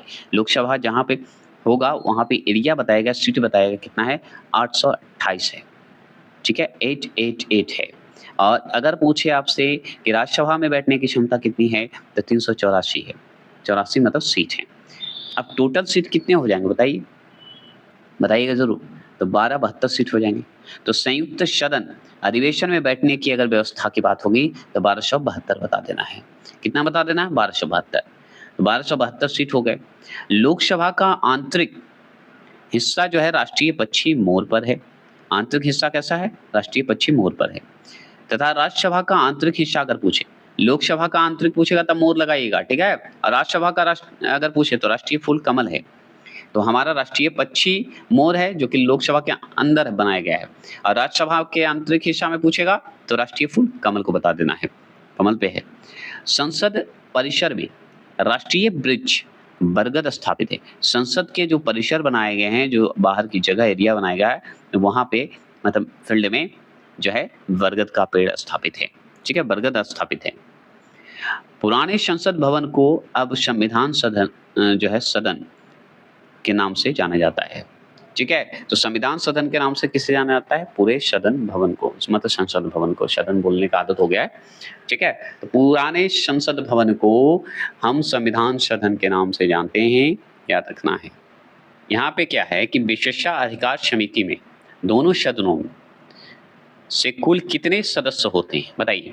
विशेषाधिकारी समिति में दोनों सदनों में अगर पूछे कुल कितने सदस्य होते हैं, तो कुल अगर पूछे दोनों सदन का तो 25 होते हैं, ठीक है। लोकसभा से 15 होते हैं और राज्यसभा से 10 होते हैं, तो टोटल 25 हो गए। समझ गए कि नहीं? अगर विशेषाधिकार समिति एक है, उसके तहत क्या है, सीट बांटा गया है, सदस्य बांटे गए हैं, तो लोकसभा से 15 और राज्यसभा से 10, तो टोटल 25 हो गए कि नहीं दोनों सदन। चलिए, ये हम समझ गए। और जानकारी लेते हैं थोड़ा। संसद में सरकारी विधेयक, जिसे गवर्नमेंट बिल बोला जाता है, मंत्री द्वारा, जबकि गैर सरकारी विधेयक, जिसे नॉन गवर्नमेंट बिल कहा जाता है, मंत्री के अतिरिक्त किसी भी सदस्य द्वारा प्रस्तुति किया जा सकता है। किसी भी मंत्री के अलावा, मंत्री के अतिरिक्त और भी लोग इसमें हो सकते हैं, जो कि गैर सरकारी विधेयक कहा जाता है, जिसे नॉन गवर्नमेंट बिल कहते हैं। तो संसद में सरकारी विधेयक मंत्री द्वारा, गैर सरकारी विधेयक मंत्री द्वारा, मतलब गैर सरकारी विधेयक मंत्री के अतिरिक्त किसी भी सदस्य द्वारा प्रस्तुत किया जा सकता है। समझ गए? मंत्री के अतिरिक्त अगर कोई भी और भी सदस्य होंगे, मेंबर होंगे, वो प्रस्तुत कर सकते हैं, मतलब गैर सरकारी विधेयक में संसद में। समझ गए? तो दोनों बात हो गई। और भी बात करते हैं। राष्ट्रपति द्वारा राज्यसभा में कितने व्यक्ति मनोनीत किए जाते हैं? तो 12 मनोनीत किए जाते हैं, जिसमें से आप समझ गए 2 को अभी रोक दिया गया है 2019 अधिनियम के तहत, जो कि 2020 से अभी तक तो नहीं आया है। समझ गए? तो ये ऐसे याद रखना है। आगे बात करते हैं। और भी 104वें संविधान संशोधन के तहत ऊपर पढ़े थे ना हम लोग। राज्यसभा के लिए नामांकित होने वाली प्रथम अभिनेत्री कौन थी? तो नरगिस दत्ता थी, जो कि कब हुई थी? तो 1980 से 86 तक रही थी। ये जान लीजिए। समयकाल बताया जाता है नरगिस दत्ता का, जो कि सबसे प्रथम अभिनेत्री थी, अभिनेत्री कहिए, एक्ट्रेस थी, और राज्यसभा के लिए नामित हुई थी, नॉमिनेटेड हुई थी। याद रखना। यहाँ पे देखिए कंफ्यूजन आप लोगों को लगेगा कि 12 है और अब 2 आंगल को हटा दिया गया है तो 10 हो गया, है कि नहीं? लेकिन यहाँ पे क्या किया गया है कि उसे लाया नहीं गया है, ठीक है? तो हटा दिया गया है संविधान संशोधन के तहत। लेकिन अगर आपसे वहाँ पे क्वेश्चन पूछेगा कि राष्ट्रपति द्वारा राज्यसभा के कितने व्यक्ति मनोनीत किए जाते हैं, तो 12 ही किए जाते हैं। लेकिन आपसे ये भी पूछेगा कि आंगल इंडिया, आंगल जो भारतीय हैं उनको हटाकर कितने हैं? तो 10 हैं, ठीक है? ऐसे पूछेगा आपसे। तो ऑप्शन पे थोड़ा ध्यान देना होगा आपको, क्वेश्चन को ध्यान से पढ़िएगा। क्वेश्चन घुमाएगा, जरूर घुमाएगा, क्योंकि जो अभी हुआ है अधिनियम संशोधन हुआ है उसके तहत तो क्वेश्चन घुमाएगा। तो 12 हैं, अधिकार 12 ही हैं, लेकिन अभी लाया नहीं गया है, रोक दिया गया है। ऐसे ध्यान रखना होगा। तो सवाल पे ऑप्शन पे डिपेंड करता है, ये दिमाग में रखिएगा। लोकसभा की प्रथम महिला अध्यक्ष कौन थी? तो मीरा कुमार। मीरा कुमार जो थी वो प्रथम महिला अध्यक्ष थी। और हमारे राज्यसभा की अगर प्रथम अभिनेत्री पूछे तो नरगिस दत्ता थी राज्यसभा की। अगर प्रथम महिला पूछे तो मीरा कुमार बताइएगा। किसका? लोकसभा का। ये कंफ्यूजन दूर कर लीजिए। प्रथम अभिनेत्री पूछा जाए तो नरगिस दत्ता बताइएगा, जो कि समयकाल 1980 से 1986 तक है। लोकसभा की प्रथम महिला अध्यक्ष कौन थी? तो मीरा कुमार थी, जो कि 2009 से 2014 तक रही थी। मतलब 2009 में और 2014 तक जो है इनका जो है समयकाल रहा था। और प्रथम महिला अध्यक्ष भी बनी थी मीरा कुमार, नाम सुने होंगे, जो कि 4 जून 2009 से 4 जून 2014 तक पूरा समय काल बिता के गई थी। राज्य विधानसभा में कोई भी धन विधेयक राज्य के राज्यपाल की संस्तुति के बिना या अनुमति के बिना प्रस्तुति नहीं किया जा सकता है। मतलब राज्य विधानसभा में कोई भी धन विधेयक, अगर मान लीजिए कोई भी मनी बिल हो, राज्य के राज्यपाल की संस्तुति के बिना या अनुमति के बिना प्रस्तुत नहीं किया जा सकता। राज्यपाल का होना आवश्यक है, उनकी संस्तुति होना आवश्यक है। ठीक है, समझ गए? चलिए आगे और जानते हैं कि वे प्रथम लोकसभा अध्यक्ष कौन थे जिनके विरुद्ध लोकसभा में अविश्वास प्रस्ताव लाया गया था। जो जीवी मलवंकर थे, पहले शुरू में लाया गया था, फिर हटा दिया गया था इन पे, याद रखिएगा। तो वे प्रथम लोकसभा अध्यक्ष थे जीवी मलवंकर जी, जिन पे अविश्वास प्रस्ताव आया था। समझ गए? जीवी मलवंकर पर। तो अविश्वास प्रस्ताव अगर पूछे तो ये भी मन बनकर टिक लगा के गया। ठीक है, लोकसभा का सचिवालय किसके नियंत्रण में होता है? तो लोकसभा अध्यक्ष के अंदर में होगा, स्पीकर के अंदर में होगा, ये तो हम जानते हैं। भारतीय राजनीतिक व्यवस्था में कौन सर्वोच्च है? तो संविधान। सही बात है, राजनीतिक व्यवस्था में संविधान ही ना सर्वोच्च है, उसी में तो बांटा गया है। फिर भारत की संसदीय प्रणाली किस मॉडल पर आधारित है? तो हमारा ब्रिटेन के वेस्ट मिनिस्टर पर आधारित है, मिनिस्टर पर। ठीक है, तो ब्रिटेन का जो वेस्ट मिनिस्टर है उसी मॉडल पर आधारित तो है हमारा भारत का जो है संसदीय प्रणाली। ऐसे भी याद तो सकते, ब्रिटेन का शासन था भाई, तो उसी के आधार पर अभी भी चल रहा है ना। तो कौन? संसदीय प्रणाली। क्लियर हो गया, कोई दिक्कत नहीं। तो संसदीय प्रणाली एक तरह से हम लोग वहीं से चुराए हैं, ऐसे बोल सकते हैं। धन विधेयक जो है, जिसे मनी बिल बोलते हैं, संसद के किस सदन में पुनः स्थापित किया जाता है? बताइए, इंट्रोड्यूस किया जाता है, बताइए। तो केवल लोकसभा में ही किया जाएगा। धन विधेयक की बात होगी, मनी बिल की बात होगी तो लोकसभा ही टिक लगाइएगा, केवल लोकसभा में ही होगा, गलती मत कीजिएगा। ठीक है, धन विधेयक जो है राज्य विधानमंडल के किस सदन में प्रस्तुत किया जाता है? तो राज्य विधानमंडल के, अगर मान लीजिए देखिए, धन विधेयक अगर संसद पूछे तो केवल लोकसभा संसद, 2 सदन में लोकसभा संसद में होगा। अगर राज्य की बात करेगा, राज्य विधानमंडल में पूछेगा तो राज्य विधानसभा में होगा। जब लोकसभा है तो लोकसभा का छोटा पार्ट हमारा राज्य का विधानसभा। देखिए, जैसे कि संसद की अगर बात करें तो 2 सदन, लोकसभा और राज्यसभा। तो धन विधेयक कहाँ होगा? लोकसभा में। और यही अगर राज्य विधानमंडल की बात करें तो मंडल में 2 इसमें भी है। 2 मंडल है, कौन-कौन? एक विधानसभा मंडल, विधानसभा, और एक विधान परिषद हुआ ना, जिसमें से हमारा धन बिल जो है राज्य विधानमंडल के विधानसभा में आएगा, समझ गए? विधान परिषद में नहीं आएगा, ऐसे बांटा हुआ है। ठीक है, जैसे अपर हमारा अगर देखा जाए संसद में तो राज्यसभा को बोलते हैं और लोकसभा को बोलते क्या है? निम्न सदन। उसी तरह हमारा विधानसभा जो है निम्न सदन है राज्य में, और अपर सदन है विधान परिषद राज्य में, ऐसे याद रखिएगा। बजट की रूपरेखा की अगर बात करेंगे, बजट की रूपरेखा की बात करेंगे तो किस विभाग के द्वारा तैयार की जाती है? तो आर्थिक कार्य विभाग द्वारा तैयार की जाती है। करों और सरकारी कामकाज के निर्वाह में हुए अन्य प्राप्तियों से संघीय सरकार को प्राप्त होने वाला राजस्व किस निधि में जमा होता है? तो वो भारत की संचित निधि में जमा होगा। ठीक है, पैसा हुआ या अन्य जगह से जो प्राप्त हुआ और संघीय सरकार के कहाँ पे होगा, मतलब किस राजस्व में जाएगा, कहाँ जमा होगा? तो हम बताएंगे भारत के संचित निधि में होगा। वहीं से भी तो पैसा निकलेगा, वहीं से सबको मिलता है, वही संचित निधि से ही मिलता है, तो जमा भी तो वहीं होगा। आर्थिक सर्वेक्षण की बात करें, इकोनॉमिक सर्वे का बात करेंगे तो प्रति वर्ष संसद में कब प्रस्तुति जो है किया जाता है या प्रस्तुत दिया जाता है? तो आगामी वर्ष के बजट के प्रस्तुतिकरण से पूर्व दिया जाता है। जो दिया गया है बजट, उसके अगले वर्ष भी प्रस्तुति दी जाएगी, यही ध्यान रखना है। और क्या, ये तो सिंपल है। चलिए आगे बात करते हैं कि कोई विधेयक धन विधेयक है अथवा नहीं, इसका निर्णय कौन करता है? तो हम बताएंगे लोकसभा करता है। लोकसभा स्पीकर करते हैं, लोकसभा करते हैं, लोकसभा स्पीकर करेंगे।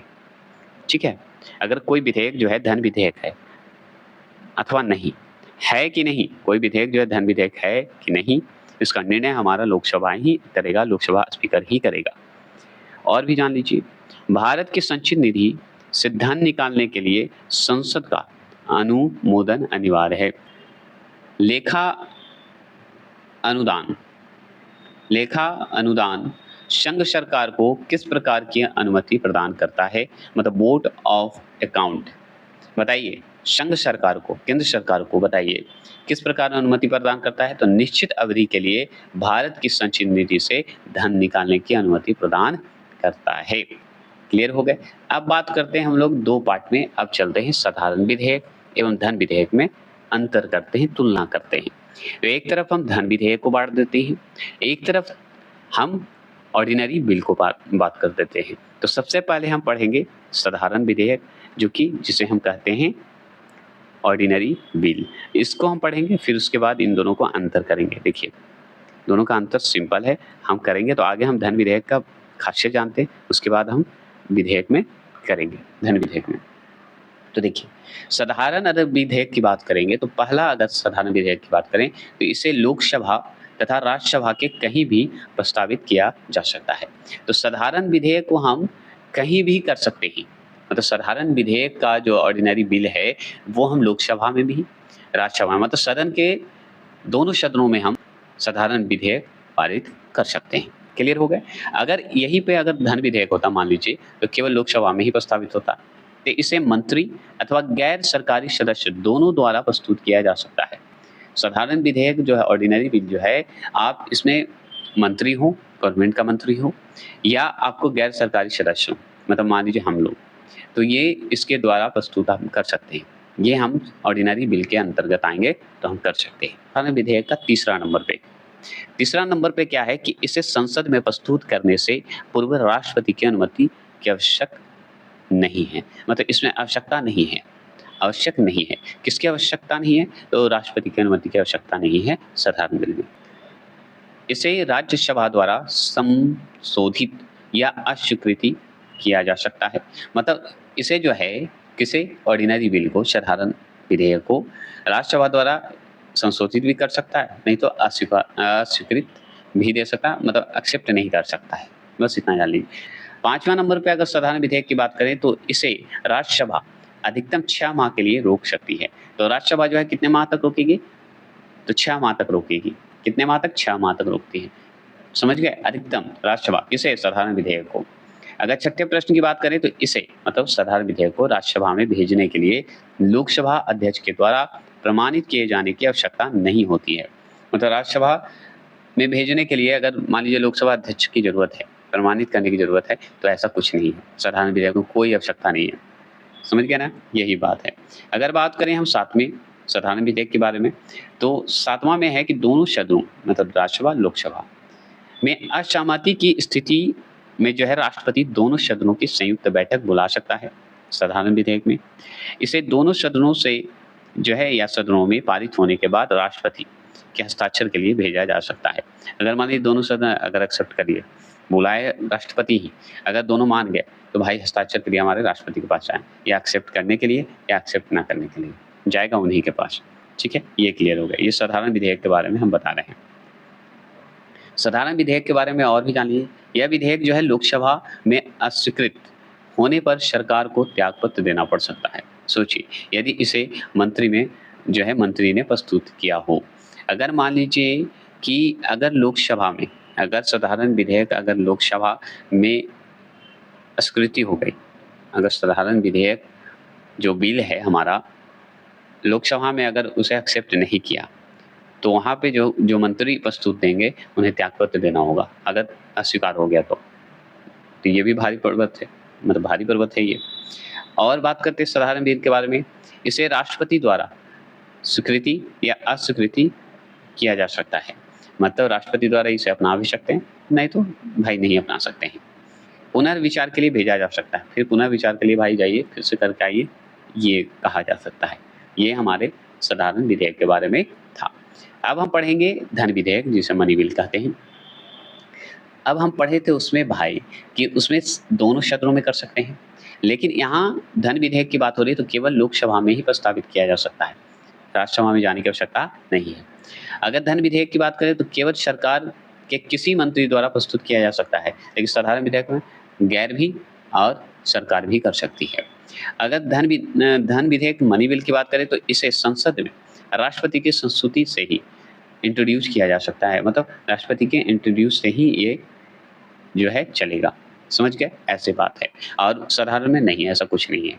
इसे जो है इसे अगर बात करें धन विधेयक की बात करें तो इसे राज्यसभा द्वारा जो है संशोधित या अस्वीकृति नहीं किया जा सकता। अस्वीकृति मतलब अस्वीकार नहीं किया जा सकता। इसमें यही है कि धन विधेयक में राज्यसभा द्वारा जो है कोई मतलब नहीं है कि ये रखे ना रखे, इसमें कोई मतलब नहीं, क्योंकि खाली केवल लोकसभा में होता है तो इसका क्या मतलब, कोई फर्क नहीं पड़ता राज्यसभा से। यही है। लेकिन साधारण में है कि दोनों सदन में होता है, इसलिए फर्क पड़ता है। समझ गए? तो इसमें साधारण बिल में तो भाई करेगा ही राज्यसभा, लेकिन इसमें नहीं, इसमें सिर्फ लोकसभा है। चलिए, इसमें राष्ट्रपति द्वारा अस्वीकार किया भी जाएगा तो कोई ऐसा माना नहीं जाएगा। समझ गए? इसमें भी बात है। इसे जो है लोकसभा अध्यक्ष के द्वारा धन विधेयक के रूप में प्रमाणित किए जाने की आवश्यकता होती है। तो धन विधेयक में, मनी बिल में क्या होता है कि लोकसभा अध्यक्ष के द्वारा क्या होता है कि धन विधेयक के रूप में, मतलब मनी बिल के रूप में प्रमाणित किए जाने की आवश्यकता होती है। प्रमाणित करना होता है आपको लोकसभा के अध्यक्ष के द्वारा, ये जान लीजिए। किसे? धन बिल को। धन बिल मतलब मनी बिल को। ये हो गया। और भी बात करते हैं, 7वां जो है आप देख सकते हैं कि धन विधेयक मनी बिल जिसे कहते हैं, इसमें दोनों सदनों के बीच असहमति का कोई अवसर नहीं होता है। साधारण साधारण जो विधेयक है उसमें है कि दोनों सदनों में असहमति हो गई तो भाई भंग हो सकता है, हटा दिया जा सकता है। लेकिन इसमें क्या है कि दोनों सदनों के बीच अगर असहमति है तो कोई फर्क नहीं पड़ता। ठीक है, इसलिए संयुक्त बैठक का कोई प्रावधान नहीं है। किसमें? धन विधेयक में। लेकिन साधारण विधेयक में है, क्योंकि राष्ट्रपति बुलाएगा भाई। अब वो जब हो जाएगा, दोनों सहमति हो जाएंगे या नहीं भी होंगे तो साइन के लिए राष्ट्रपति पास जाएगा और उसे समाप्त कर दिया जाएगा। और इसमें क्या संयुक्त बैठक होगा ही नहीं, केवल लोकसभा से मतलब है, राज्यसभा से कोई मतलब ही नहीं है, राष्ट्रपति से कोई मतलब ही नहीं है, तो है ना। इसे केवल लोकसभा से पारित होने के बाद राष्ट्रपति के हस्ताक्षर के लिए भेजा जाता है। लोकसभा में हो जाएगा मनी बिल और यह राष्ट्रपति जाकर अपना साइन कर देंगे, बस इतना ही उनका काम है राष्ट्रपति जी का। ठीक है, चलिए आगे हम बात करें 8वें क्वेश्चन की बात करते हैं। 8वां क्या है, मतलब ये धन विधेयक से 8वां, यह विधेयक जो है लोकसभा में अस्वीकृत मतलब अस्वीकार होने पर सरकार को त्यागपत्र देना पड़ता है। इसमें भी त्यागपत्र नहीं देना पड़ेगा। अगर मान लीजिए उसमें भी साधारण विधेयक में भी अगर कोई मंत्री कर लिया और मान लीजिए अस्वीकृत हो गया, नहीं हो पाया, तो उसे देना पड़ेगा मंत्री को, और गैर तो गैर है तो उनको फर्क ही नहीं पड़ता। ठीक है, आगे है कि 9वां क्या है धन विधेयक में, इसे राष्ट्रपति द्वारा स्वीकृति अस्वीकृति किया जा सकता है, परंतु पुनः विचार के लिए नहीं लौटाया जा सकता है। देखिए राष्ट्रपति द्वारा मान लीजिए कि हाँ धन विधेयक को हम भाई स्वीकार करेंगे, नहीं करेंगे, ये हो सकता है, लेकिन पुनः विचार के लिए नहीं भेजा जा सकता। धन विधेयक में बात हो रही है, अगर यही साधारण विधेयक में तो पुनः विचार के लिए भेजा जा सकता है। बस इतना ही था। समझ में आ रहा है, अच्छा लग रहा है तो जरूर करिएगा। बताइएगा, प्रकलन समिति संसद के किस सदन के सदस्यों से गठित की जाती है? तो लोकसभा के सदस्यों द्वारा गठित की जाती है। क्या? प्रकलन समिति। प्रकलन समिति से संबंधित कौन थे बताइएगा, कौन नेता है भाई, जरूर बताइएगा। आगे बात करते हैं, कोई भी कानून या कानूनी विधेयक संसद के किस सदन में प्रस्तुत जो है या प्रस्तुत किया जा सकता है? तो संसद के किसी भी सदन में किया जा सकता है। लीगल बिल की अगर बात होगी, कानूनी विधेयक की बात होगी, तो ये संसद के कोई भी सदन में हम प्रस्तुत कर सकते हैं, राज्यसभा हो या लोकसभा हो। समझ गए? ये जैसे ऑर्डिनरी बिल है उसी तरह।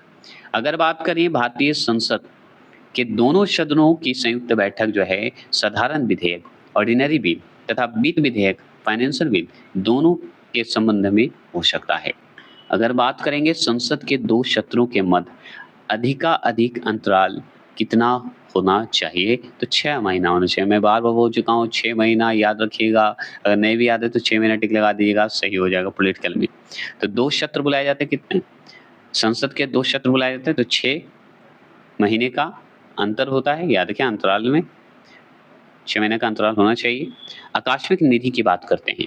आकस्मिक निधि को राष्ट्रपति कैसे व्यय कर सकते हैं? तो बिना संसदीय स्वीकृति के कर सकते हैं। अगर ऐसा कुछ हो जाए तो राष्ट्रपति बिना संसदीय स्वीकृति के, बिना संसद के माने कर सकते हैं। लोकसभा में धन विधेयक पर आम बहस किस वचन में होती है? तो आम बहस अगर पूछे किस वचन में होती है, तो द्वितीय वचन में होता है। ठीक है, द्वितीय वचन में होता है। अगर बात करेंगे कटौती प्रस्ताव, कट मोशन की बात करेंगे, कट मोशन को और किस नाम से जाना जाता है? समापन प्रस्ताव के नाम से जानते हैं। समापन प्रस्ताव के नाम से जानते हैं कटौती मोशन को। यदि कोई धन विधेयक लोकसभा द्वारा स्वीकृत कर दिया जाता है, मतलब अगर कोई धन विधेयक जो है लोकसभा द्वारा स्वीकृत हो गया, अपना लिया गया या अपना लिया जाए, तो राज्यसभा इस अधिक मतलब अधिक से अधिक कितनी अवधि तक रोक सकती है? तो 14 दिन तक ही रोक सकती है। यदि वार्षिक संघीय बजट की बात करें, यूनियन बजट की बात करें, तो लोकसभा द्वारा पारित ना हो तो प्रधानमंत्री अपनी मंत्रिपरिषद सहित त्यागपत्र दे देते हैं। सोचिए, वार्षिक संघीय बजट अगर यूनियन बजट लोकसभा द्वारा पारित ना होगा तो भाई प्रधानमंत्री तो जाएंगे ही हवा में, मंत्रिपरिषद साथ में ही जाएंगे, क्योंकि उन्हीं के अंडर में आता है। समझ गए? तो बजट तो पेश करना ही पड़ता है, ये भी अच्छी बात है। देखिए ये सवाल पूछता है लोकसभा तथा राज्यसभा के संयुक्त अधिवेशन की अध्यक्षता कौन करता है? तो लोकसभा अध्यक्ष करेंगे, लोकसभा स्पीकर करेंगे। तो आपसे पूछेगा लोकसभा तथा राज्यसभा के संयुक्त अधिवेशन की अगर बात करें तो स्पीकर कौन होंगे? ज्वाइंट सेशन चलेगा तो उसके अध्यक्ष कौन होंगे? तो लोकसभा अध्यक्ष होंगे, लोकसभा स्पीकर कही। अगर बात करें संसद के किस समिति में राज्यसभा का प्रतिनिधित्व नहीं होता है, तो वो प्रकलन समिति में जो है प्रतिनिधित्व नहीं होता है। तो ऐसे भी बोल सकते हैं कि राज्यसभा का प्रतिनिधित्व हमारा प्रकलन समिति से संबंधित नहीं है, लोकसभा से संबंधित है, ऐसे बोल सकते हैं। ठीक है। अगर आपसे पूछे अंतर्राष्ट्रीय संधियों को जो है भारत के किस भाग अथवा संपूर्ण भारत में लागू करने के लिए संसद कोई भी कानून बना सकती है बिना किसी राज्य की सहमति से। अगर मान लीजिए अंतर्राष्ट्रीय संधि की बात होगी तो कोई राज्य से परामर्श लेने की आवश्यकता नहीं है, कोई राज्य से सहमति लेने की जरूरत नहीं है, वो बिना सहमति का काम कर सकता है, एक्शन ले सकता है। समझ गए? कोई दिक्कत तो नहीं होनी चाहिए आपको, समझ गए होंगे। चलिए ये बात है। और भी बात करते हैं। संसद की लोक लेखा समिति का प्रमुख कार्य जो है या शासन कहिए, कार्य शासन के वित्तीय लेखा एवं विनिमय तथा नियंत्रण महालेखा परीक्षक की रिपोर्ट का परीक्षण करना है। तो लोक लेखा समिति का प्रमुख कार्य यही है कि वित्तीय लेखा, विनिमय लेखा और नियंत्रक महालेखा परीक्षक की रिपोर्ट जो आती है उसका परीक्षण करना, ये काम है लोक लेखा समिति का। समझ गए? कोई दिक्कत नहीं है।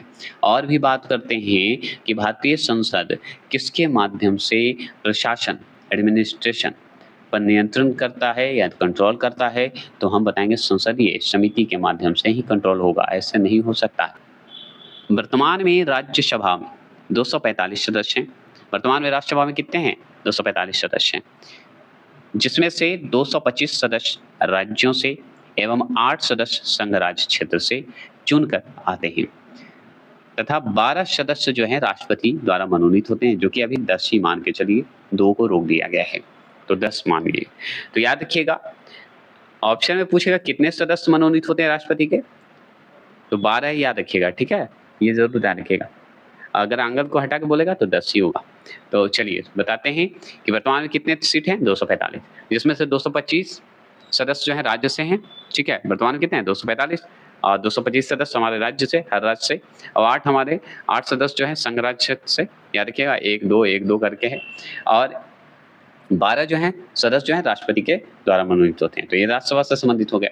और भी सवाल सुनिए कि राज्य सरकार बोल रहा हूँ क्या, चलिए, सरकार द्वारा लोकसभा में अपना बहुमत सिद्ध करने के लिए कौन सा प्रस्ताव रखा जाता है? तो विश्वास प्रस्ताव रखते हैं, और का कॉन्फिडेंशियल मोशन कहा जाता है इसे। तो सरकार द्वारा अगर मान लीजिए लोकसभा में अपना बहुमत सिद्ध करना है तो कौन सा प्रस्ताव लगेगा? विश्वास प्रस्ताव लगेगा, तभी होगा, अविश्वास प्रस्ताव नहीं। भारतीय संसद के दोनों सदनों की प्रथम संयुक्त बैठक किस विधेयक पर हुई थी? तो दहेज उन्मूलन विधेयक पर हुआ था। ड्रॉ, याद रखिएगा किस पे हुआ था? तो दहेज उन्मूलन विधेयक पर हुआ था वर्ष 1961 में, 1961 में, याद रखिएगा। तो भारत के दोनों सदनों में हुआ था, प्रथम संयुक्त बैठक हुआ था, और किस विधेयक पर हुआ था? दहेज उन्मूलन पे, 1961 पे, और प्रथम था ये, समझ गए? तो दहेज उन्मूलन पे ही सबसे पहले हुआ था 1961 में। लोक लेखा समिति अपनी रिपोर्ट किसे प्रस्तुत करती है? तो लोकसभा अध्यक्ष को प्रस्तुत करती है, लोकसभा स्पीकर को प्रस्तुत करती है। तो संसद के लोक लेखा समिति के अध्यक्ष की नियुक्ति किसके द्वारा की जाती है? तो लोकसभा अध्यक्ष के द्वारा ही किया जाएगा। लोक लेखा नीति समिति के अध्यक्ष पूछे तो लोकसभा अध्यक्ष द्वारा, स्पीकर द्वारा। और भी जान लीजिए, संसद हो विधानसभा हो, संसद विधानसभा के किसी भी सदस्य की सदस्यता तब समाप्त समझी जाती है जब वह सदन की सूचित किए बिना लगातार 60 दिन तक अनुपस्थित रहे। तो 60 दिन तक अगर मान लीजिए देवे मत करिएगा तो समझिए एब्सेंट है तो हटिए। अब 60 दिन नहीं जाइएगा तो भाई हटना तो है ही है, कोई भी रहिए, संसद के रहिए या विधानसभा के रहिए, हटना तो है ही है अगर बुलाने के बाद नहीं गया तो। संसद जो है राज्य सूची के किसी विषय पर कानून कब बना सकती है? यदि राज्यसभा ऐसा संकल्प पारित करती है तभी। किसी मंत्री के विरुद्ध विशेषाधिकार प्रस्ताव कब लाया जा सकता है? जब वह मंत्री किसी मामले के तथ्यों को रोकता है या तथ्यों का गलत वर्णन कर देता है, तभी ये विशेषाधिकार प्रस्ताव आता है। संसद द्वारा अगर वर्ष 1989 की बात करेंगे, निर्मित कानून के अनुसार एक नागरिक के वयस्क होने की आयु कितनी है? तो 18 वर्ष। तो वर्ष 1989 पे, मतलब 1989, ठीक है। तो संसद द्वारा 1989 में निर्मित कानून के अनुसार एक नागरिक के वयस्क होने की आयु कितनी बताया गया? 18 वर्ष बताया गया। लोकसभा में शून्यकाल की अवधि अधिक से अधिक कितनी हो सकती है? तो 1 घंटा हो सकती है। शून्यकाल की अवधि 1 घंटा ही हो सकती है, ज़्यादा नहीं। अगर बात करें संसद में स्थगन प्रस्ताव लाने का उद्देश्य सार्वजनिक महत्व के अति आवश्यक मुद्दों पर बहस करना होता है, मुद्दों पर बहस करना। तो स्थगन प्रस्ताव क्यों आता है? क्योंकि भाई सार्वजनिक जो क्षेत्र होते हैं या सार्वजनिक जो महत्व होते हैं, उसके लिए अति आवश्यक मुद्दे पर बहस करिए, इसलिए लाया जाता है स्थगन प्रस्ताव, ठीक है, संसद में। अगर बात करें भारतीय संसद की संप्रभुता किसके द्वारा बंधित है? तो न्यायिक समीक्षा के द्वारा प्रतिबंधित है। किसके द्वारा? न्यायिक समीक्षा के द्वारा। संसदीय व्यवस्था में शून्यकाल किस देश की देन है? तो भारत की है। शून्यकाल 0 आवर अगर पूछे तो भारत का ही है, भारत, इंडिया का। संसद की कार्यवाही का प्रथम घंटा क्या कहलाता है? तो प्रश्नकाल। प्रथम घंटा अगर बोले, मतलब 1 घंटा जो बोलते हैं हम लोग, प्रथम घंटा 000 वाला, तो हम जानते हैं शून्यकाल किसे कहते हैं? भारत की देन मानी जाती है। और प्रथम घंटा को ही प्रश्नकाल बोला जाता है। शून्य को पार करिएगा तो प्रश्नकाल आ जाएंगे, वहाँ से 1 घंटा प्रश्नकाल हो जाएंगे, ऐसे याद रखिएगा। क्लियर हो गए? तो ये हो गए हमारे संसद तक खत्म। कहाँ से? केंद्रीय मंत्री से लेकर संसद तक। अब चलेंगे हम लोग सर्वोच्च न्यायालय से, बता देता हूँ, 1 मिनट रुकिएगा, हम थोड़ा पेज पलट के बता देते हैं। सर्वोच्च न्यायालय से लेके हम चलेंगे राज्यपाल की बात करेंगे, उच्च न्यायालय की बात करेंगे, ठीक है। राज्यपाल हो गया, राज्य विधानमंडल, उच्च न्यायालय, केंद्र राज्य संबंध की बात करेंगे। ये सब हम पढ़ेंगे नेक्स्ट टॉपिक में, जो कि महामैराथन के तहत ही आएगा। चलिए, तो फिर मिलते हैं आपसे हम नेक्स्ट वीडियो में जल्द ही। फिर वित्त आयोग आएगा, फाइनेंशियल कमीशन आता है, निर्वाचन आयोग आएगा, नीति आयोग आएगा, तो ये सब जरूरी है सवाल।